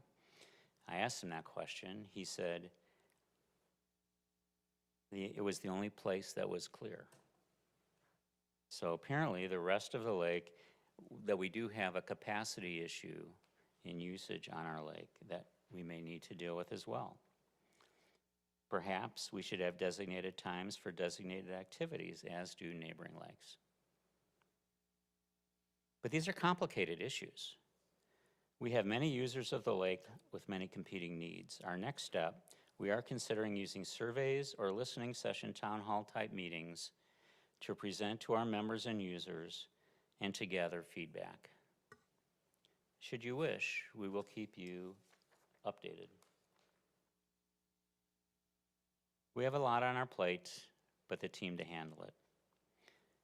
This starts with our commissioners, Jeff Bodie, Early Bollinger, Jim Gross, Vijay Scully, Tom Slosky, and our new commissioner, Sally Keefe. Our citizen volunteers, in particular Bob and Lisa Conley and Ginny Pease, are invaluable. We cannot do the work we do without our various partners, including Eric Joost and the OWPP, Tall Pines Conservancy, Ben Hessner of the DNR, Amanda Schmitz of Waukesha County, local farmers, and our municipal partners, the Village of Lac La Belle and the City of Oconomowoc. Thank you for being our partner in this important work. We would like to begin to work more closely with the city in the future on these and likely other issues. For example, if we are to change the slow no wake zones, enforcement by the village and city will be essential. I would like to finish by sharing that last fall, the Lac La Belle Management District was awarded the 2024 Lake and River Organization Recognition Award by Lake Country Clean Waters, a local nonprofit dedicated to the conservation of waterways in Lake County. While the award was presented to the Management District, it is only through our partners that we succeed. This award goes to all of us. We are grateful for your support. Thank you. Bruce, thank you very much, and we want to continue the relationship we have, and I like the idea of you coming back once or twice a year to try to keep the council informed as to what's happening moving forward. I'm assuming, based on this presentation, you haven't come up with any potential action items at this point No, to not throw yet. out We to are the just in the, council? we're in the, well, the potential action items are to schedule, like a town hall meeting or something like that. And right now, we're just figuring out how best to do that. Okay. We have 800 members. We have a lot of people who use the lake who aren't necessarily riparians or members. The Lake LaBelle Yacht Club is a big user of the lake. Muskie's Unlimited is a big user of the lake. We'd like to take their points into consideration as well, even though, the lakes in Wisconsin are open to all users, and so we want to be able to do that, and we're still figuring that out. If there's anything we can do, please reach out. Please let Mark know or myself, and Okay. If you need meeting space or anything like that, you give us a call. Will do. Thank you. I have a question for Bruce, if he's. Yeah, go for it. If we're, just real quick. Yeah, no You- problem. You had that really great graph about the lake clarity Yes, sir. declining from 1980 to present. Mm-hmm. Is that directly correlated to boat traffic? Is there a number? No, it's not directly related to boat traffic. Okay. Okay, there are many things, there are several things that go into that. There are some biological concerns as well. We're pretty convinced that a portion of that, maybe a big portion, we think it's a bigger portion, not a smaller portion, is related to boat traffic. And so Is there a one way of to the get ways, one of the ways that we've seen that recently in action is after we had the enormous rainfall that we had this year. The boat was slow no wake for 2 weeks, and then very few boats, I don't know if you noticed, there were very few boats on it afterwards. And the Secchi readings had been 4.5 before the rainfall, and after the rainfall, it went to 8.5. So it could be a combination of all the clear water from upstream flushing out the bad water. Could be that there's very little boat traffic stirring up the bottom and resuspending those solids. So, but it appears that having no boats on the lake for a while was beneficial to the clarity. Yeah, just, it'd be nice to see what the if there's a direct correlation between Yeah, the well, traffic. there's not. I mean, everybody knows that there is some, Multiple factors. but it's not clear. And what we'd like to do, though, by installing these measures, is it would be a great test case. Thanks, Bruce. Oops, Matt Mulder? Well, I mean, just a comment. I've read studies on the wake boats, and it feels like LaBelle is a perfectly suited lake to not have wake boats on it, with it being mostly shallow, and the waves very quickly. I mean, I've been out there, and rogue waves will appear 10 minutes after a Right, wake yes. boat went by. It feels like a lake that's certainly very, very susceptible to the damage that those boats Right. can cause. Right, so what we did 3 years ago, we put out a map showing where the lake was at least 20 feet deep and 25 feet deep, and requesting that people wake surf only in that area. Anecdotally, that seems to have helped a little bit, but you're absolutely correct. Some of the data says you should, that the prop wash goes down 30 feet at least, and if you take a 30-foot bottom, there's not very much acreage on the lake. There's, in fact, insufficient. If you say you need like 50 or 100 acres to wake surf, there's insufficient room on the lake to do that. So but we want to take it all into account and just be fair Chaz? in that Chaz? perspective. Yeah, Bruce, I just want to first thank you for volunteering to serve the community in the capacity that you do. I Thank you. appreciate the time and investment that you make into it, and I appreciate your passion and all the time that you put into it. So thank you Appreciate for it. doing that. Yeah, well, Thank I'm you still waiting for my paycheck, so. I think I'm going to be waiting a while. So I just want to say that, and I look forward to working with you to ensure that we are, as a riparian owner, as Yes. someone who grew up on the lake, who lives on the lake right now, working with you to protect the lake, but also making sure that we're protecting the public trust doctrine, that people Right. have the ability Exactly. to access the lake, and that we're not stripping people of their ability to use boats that are legally sold and manufactured in Wisconsin and used in a legal and appropriate way. We talked about the shallowness of the lake, the depth of the lake. We talked about 8 feet from all motorized boats is causing downward is impacting the bottom of the lake, is stirring up sediment.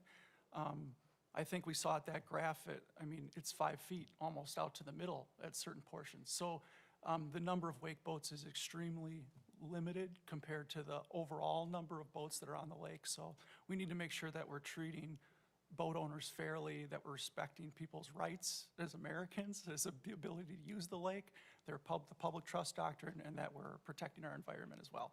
And I'll look forward to working with you to do that. Thank you. Thank you, Bruce. I'd like to entertain a motion to adjourn. So moved. Second. All in favor? Aye. Opposed? This concludes the committee of the whole meeting, folks. We're going to take a 5-minute break. We've been going since about, 5:30? And we'll start in 5 minutes, and we'll have the common council meeting. So we're running basically 15 minutes behind. If you'd like to make a comment at the public comment section for the common council meeting, there are blue cards. Mr. Gallo is right at the podium. Fill out the blue card, give it to him, and we'll give you the opportunity to share your thoughts with us. Thank you.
I'd like to call the City of Oconomowoc Common Council meeting to order for Tuesday, December 2nd, 2025. Has appropriate meeting notification been made?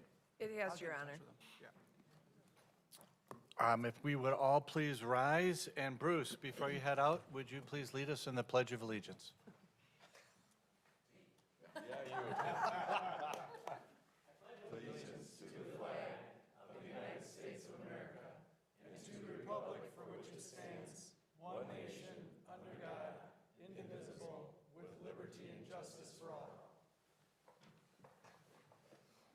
Thank you. If you please call roll, Gina. Alderman McConnell. Here. Alderman Youngworth. Here. Alderman Rosick. Here. Alderman Altman Cloth. Here. Alderman Ellis. Here. Alderman Spiegelberg. Here. Alderman Mulder. Here. Alderman Shell Pepper. Here. I'd like to entertain a motion for the meeting minutes for November 18th, 2025. So moved. All in favor? Aye. Any opposed? And move on. Without objection, council, I'd like to make the request to move forward the mayoral appointment to the library board, item 10A forward. Any objections at that time? Seeing no objections, I'd like to bring forth the mayoral appointment with common council approval to the City of Oconomowoc Library Board. The applicant here that's brought forth us from the school district is Michelle Coper. Michelle, if you'd please come up, if you would introduce yourself, and let's learn a little bit more about you, and then we'll leave it open if council members, if you have any questions to make. Go ahead. Good evening, everyone. I'm Michelle Coper. I work for the school district. I've been there for about 8 years now. I'm the Director of Instructional Technology and Innovation, so that means that I really do anything related to technology, STEM, library, any new programs that we're looking at for K-12. So I'm really excited about this opportunity. I was born and raised in Oconomowoc. I do not currently reside here, but I have a lot of family still here and many ties and commitment to the community. Great, very nice to have you meet and introduce you to the council. Council members, do you have any questions or comments for Michelle? We were a lively bunch about an hour ago. Well, we really appreciate your willingness to serve the community and help us. I love the aspect of innovation. We have a couple aldermen working on something pretty cool on innovation that hopefully we can work off and utilize a lot of your skills to help us. So thank you so much. I do have one question. Yes, go Hey, ahead. Thanks, Michelle. We Yeah. appreciate it.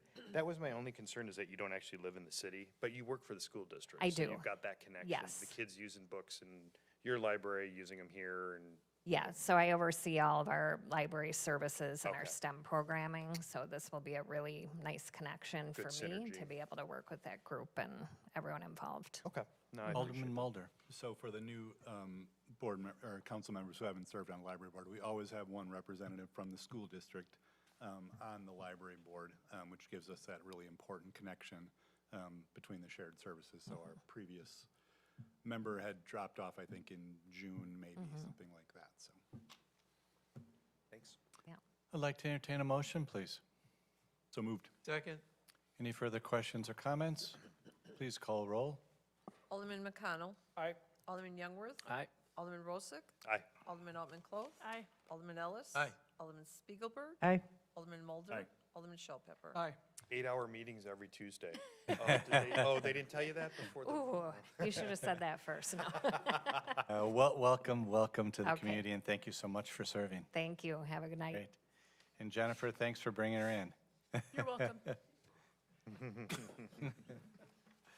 On to public comments or suggestions from citizens. This is a part of the council meeting where if you'd like to share any viewpoint on any topic, please fill out a blue card. We give you 3 minutes to share your comments with the council. It's not a two-way dialogue. It's a way to inform the council of things that may be of concern or ideas that may be good for the city. So I'll call your name. If you'd please come to the podium, state your name, your address, and the community in which you live, and then it's all yours to share your thoughts and comments with the council.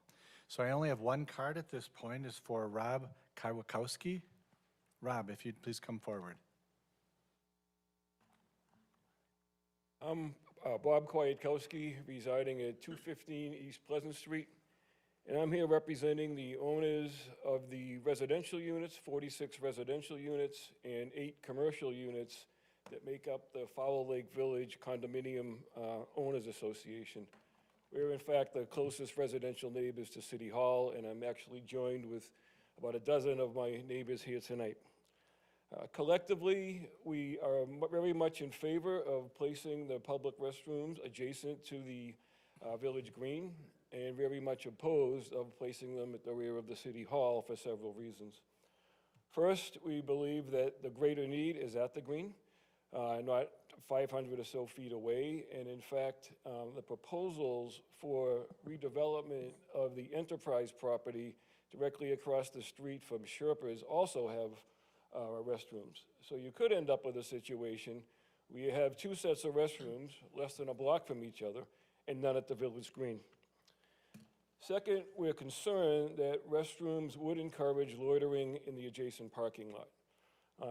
The residents of Fowler Lake are very appreciative of the police efforts over the last couple of years to reduce loitering, and specifically, in addition to the loitering per se, the nuisance caused by the noise and the public health, public safety hazard caused by the reckless driving. And we're concerned that placing restrooms there would reverse that trend and actually encourage more loitering. Third, we agree with others that we expect the space in the City Hall will rapidly be filled up. As you all know, the community is growing, and the city services will have to stay with that and keep lockstep. And finally, we feel that encouraging pedestrian traffic adjacent to a very active driveway will cause a safety hazard. And in fact, the spot behind the garages has multiple blind spots. There's blind spots caused by the building itself, and there's blind spots caused by the rows of cars that are parked right adjacent to this. So neither pedestrians or the drivers have a clean line of sight. So, thank you for allowing us to express our views. Thank you. And if you're with Fowler Lake Village, would you please raise your hands to acknowledge your wow to the council? Sometimes people say there are a dozen people and there's probably 2 and you're here for something else. So thank you very much, and thank you for your engagement in coming. Do we have any other public comments from anyone here in the audience this evening?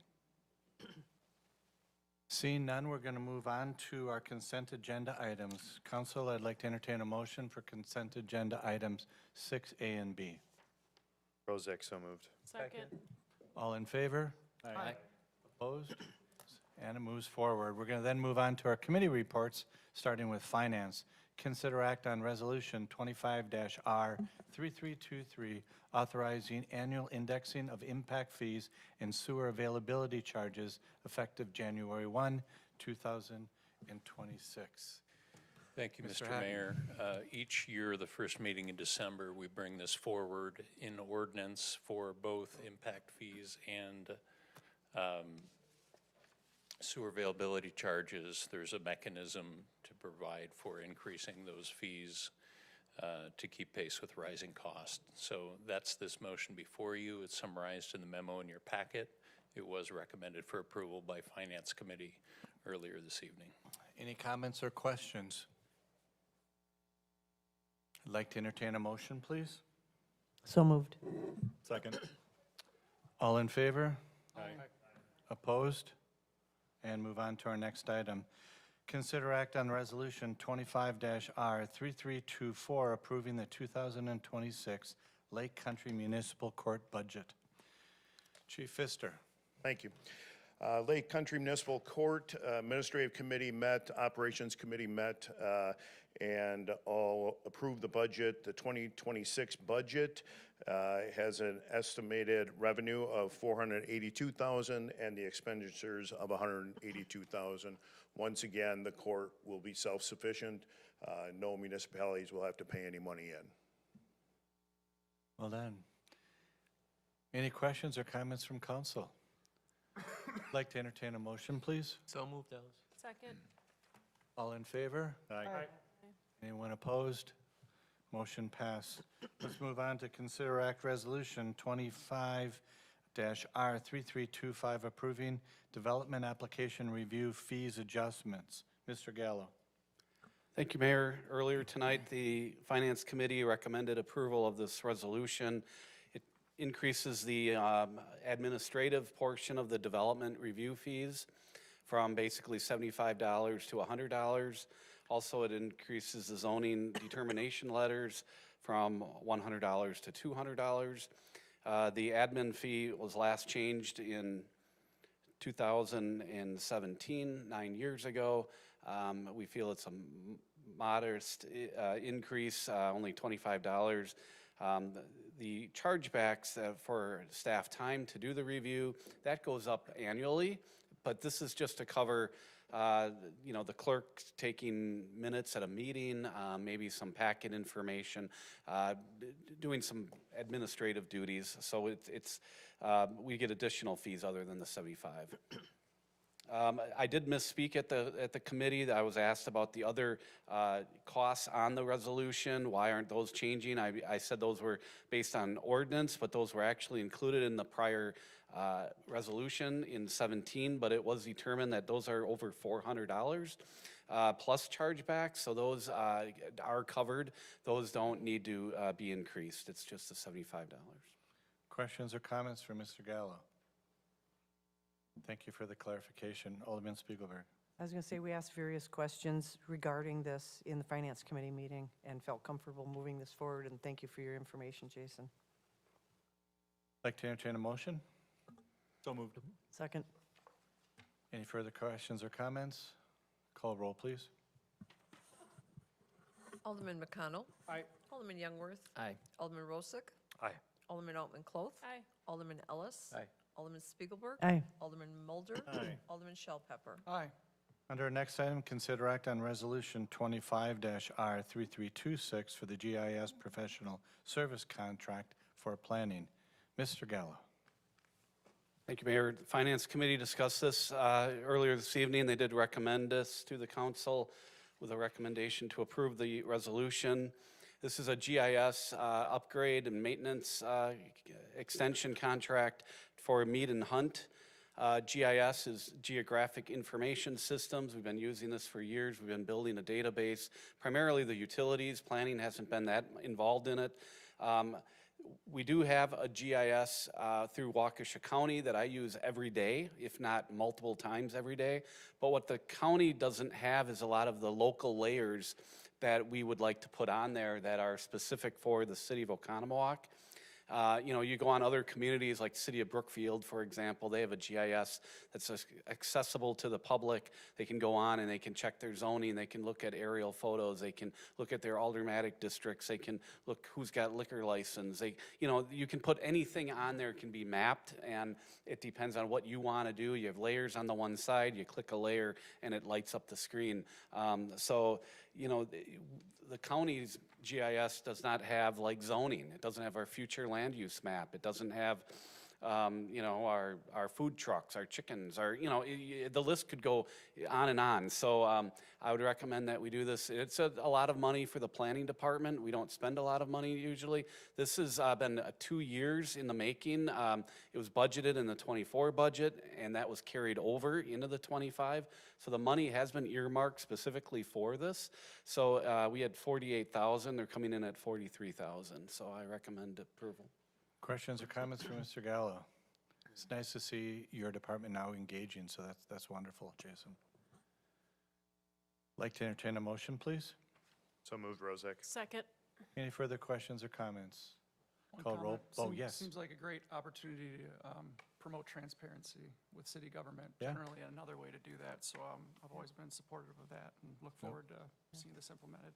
No, great comment and very true. Call roll, please. Alderman McConnell. Aye. Alderman Youngworth. Aye. Alderman Rosick. Aye. Alderman Altman Cloth. Aye. Alderman Ellis. Aye. Alderman Spiegelberg. Aye. Alderman Mulder. Aye. Alderman Shell Pepper. Aye. Thank you. Thank you, Jason. On to our Public Services Committee. Consider act on Resolution 25-R3329, approving the intragovernmental agreement for a municipal recycling dividend program with Waukesha County. Mr. Herzog. All right, thanks again. Like in our other items here, we did discuss this in Public Service Committee. This is an agreement with our Waukesha County. This is an additional agreement that we've had in the past back since 1990, actually. City of Oconomowoc, amongst the other 24 communities, municipalities inside of Waukesha County, have agreed to. The big change here is back in 2023, the recycling center that we all had taken our recyclables to in Milwaukee burned down. We all had to make adjustments the last couple years, and working with Waukesha County recently this past year, we have a new site, designated recycling site, waste management in Germantown. So that is updated in our agreement, and that is what is before you here. If there's any other questions, but that's the majority of it. Any further questions? Like to entertain a motion, please? So moved. A second? Call roll, please. Alderman McConnell. Aye. Alderman Youngworth. Aye. Alderman Rosick. Aye. Alderman Altman Cloth. Aye. Alderman Ellis. Aye. Alderman Spiegelberg. Aye. Alderman Mulder. Aye. Alderman Shellpepper. Aye. On to our next item on utilities is consider act on the 2025 utility customer write-offs. Steve, how we have? Thank you, Mr. Mayor. This item also we do annually, we bring to this body, although we're obligated to do it by accounting standards. I think in the spirit of transparency, we bring it and summarize what we've been experiencing in terms of need for write-offs. So there's 4 of them. It's the lowest total amount incurred since 2019, summarize the memo. It was considered and recommended for approval by Utility Committee earlier tonight. Like to entertain a motion? So moved, Ellis. Second. All in favor? Aye. Anyone opposed? Motion carries. Okay, on to some unfinished business. Consider act on ordinance 25-01112 to create section 21.19 to restrict the use of aerators in lakes. Council, this is the second reading. Mr. Fry. So, unlike last time, 2 weeks ago when we talked about this, the chief and I did not color coordinate tonight, so thought I'd just point that out. Thank you. It's been a long day. This is the second reading on the ordinance. Last time it was here, it did pass, but the council felt best to let it go the 2 weeks to see if there's any comments from the public that came back to them. In that time, a question came up regarding the definition of the word aerator in here, because not all devices that would stop the natural formation of ice use air. So we just did a little wordsmithing on that. The other cleanup item, when you look at the extensive red line, it just comes down to the term that was used. A lot of places use the word lakes, where we're now changing that to inland waters. So that way it will just include lakes, ponds, and rivers. So that's the majority of the redlining that you see in here. Other than that, the ordinance is exactly the same. We haven't changed any of the requirements or anything else within it. Questions or comments for Mr. Fry? Or for City Attorney or Chief Bowen? Thank you, Chief, for joining us.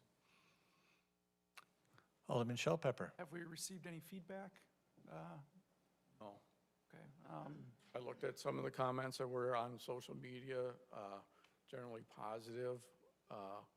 So there was a couple on Fowler Lake that were identified. Were those individuals contacted, communicated with? I sent that off to Mark, so I have to ask. So we have not contacted them yet. We're waiting to see if the ordinance would pass.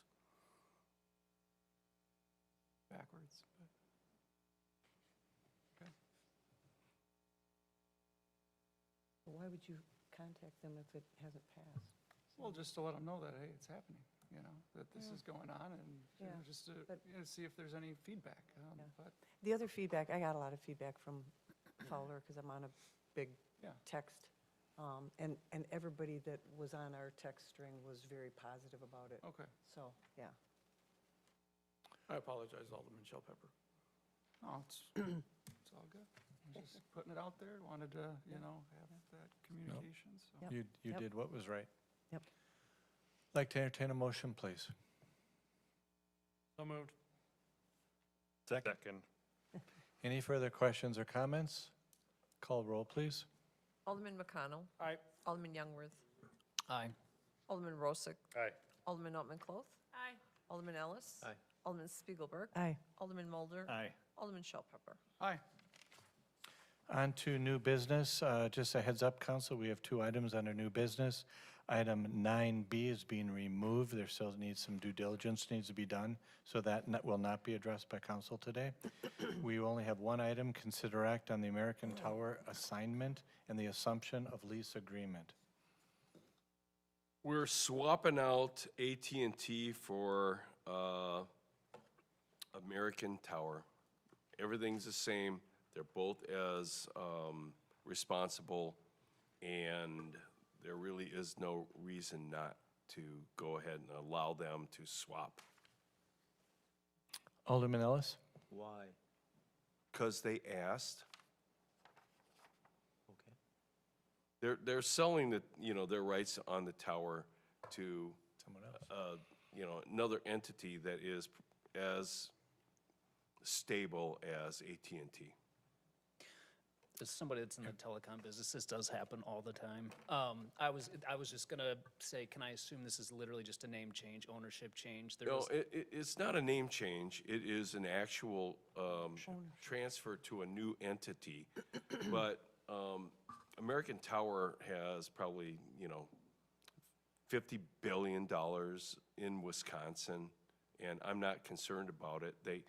The only thing I would be concerned about is the security with regard to if they are taking their antennas off the tower. We want to make sure that they have the ability to do it.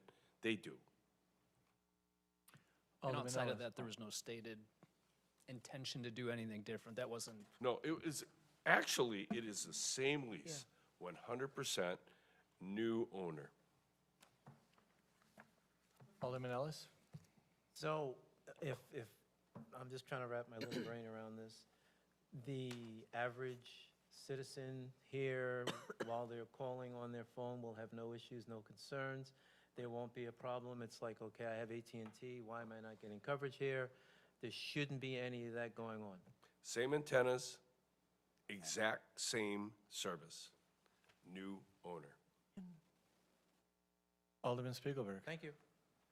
And refresh my memory, I mean, at this point, they can't add any capacity, but if they wanted to, where do we? Come back. They have to come Okay. back. Okay, that was my main question. Great. Yep, thank you. I'd like to entertain a motion, please. So Rozak, so moved. second? Any further questions or comments? Call roll, please. Alderman McConnell. Aye. Alderman Youngworth. Aye. Alderman Rozak. Aye. Alderman Altman Cloth. Aye. Alderman Ellis. Aye. Alderman Spiegelberg. Aye. Alderman Mulder. Aye. Alderman Shell Pepper. Aye. We have no staff reports this evening, so do we have any reports or comments from Alderman this evening? Alderman Ellis? I just want to say I thought the German Yeah. Christmas was really good. A little packed. I was going to stay longer, but I had no parking, and I tried to find a parking spot, but couldn't do it. So, I wanted to just mention that, but There was a free shuttle. You should have checked that out. Or you should have gone on Saturday. You Should have went on Saturday night. Went from Parker Place, too. Oh, ouch. Oh, Jennifer? I'll just second that. German Christmas market was great. This was my first time I came to the traditional first tapping of the Tapping. keg, Yeah. and there was nothing more Wisconsin than the mayor's little granddaughter doing it. I was almost concerned he was about to hand her a beer, but, it did stop there. It didn't go that far. And I ran into a friend at the store over the weekend, and we were just kind of reminiscing about just all of the great events we have in our community and just the fun that we have around it. And, even just from like the fun little videos that Paige and Christy do, like promoting our events and just just everything about our community, just this time of year, just Great. makes my heart mushy. Alderman Spiegelberg? And I'll third that. I have a friend from Poland, and she's used to these Christmas markets in Europe, and she's so impressed with ours. And I think a lot of that is because we were able to connect with the people from Dietzenbach who gave us a lot of ideas on making it as authentic as we can. So, and hats off all the volunteers that come year after year to help put this on. It's just amazing. Any other comments from Alderman? I'm going to fourth the German Christmas market. But one thing I want to make a comment about the German Christmas market, which I think is just absolutely fantastic, and I hope continues in that event and in many others, is that the way that nonprofit has structured it, they get so many people involved. They have all of the nonprofits and the service groups serving beer, taking tickets, helping. There's a huge entourage of volunteers that make it happen. But if you look at how they engage everybody, that is fantastic. That's Oconomowoc. And the more we can do that as we grow, I feel we'll still have the small town charm. When we start losing that, we can potentially become like other places that, yeah, they're fine, but they're not Oconomowoc. So hats off all of them to all of you. And I wish everybody a wonderful coming holiday season. We'll see you in a couple of weeks. I'd like to have an entertain a motion to adjourn. So moved. Second. All in favor? Aye. Thank you, everyone.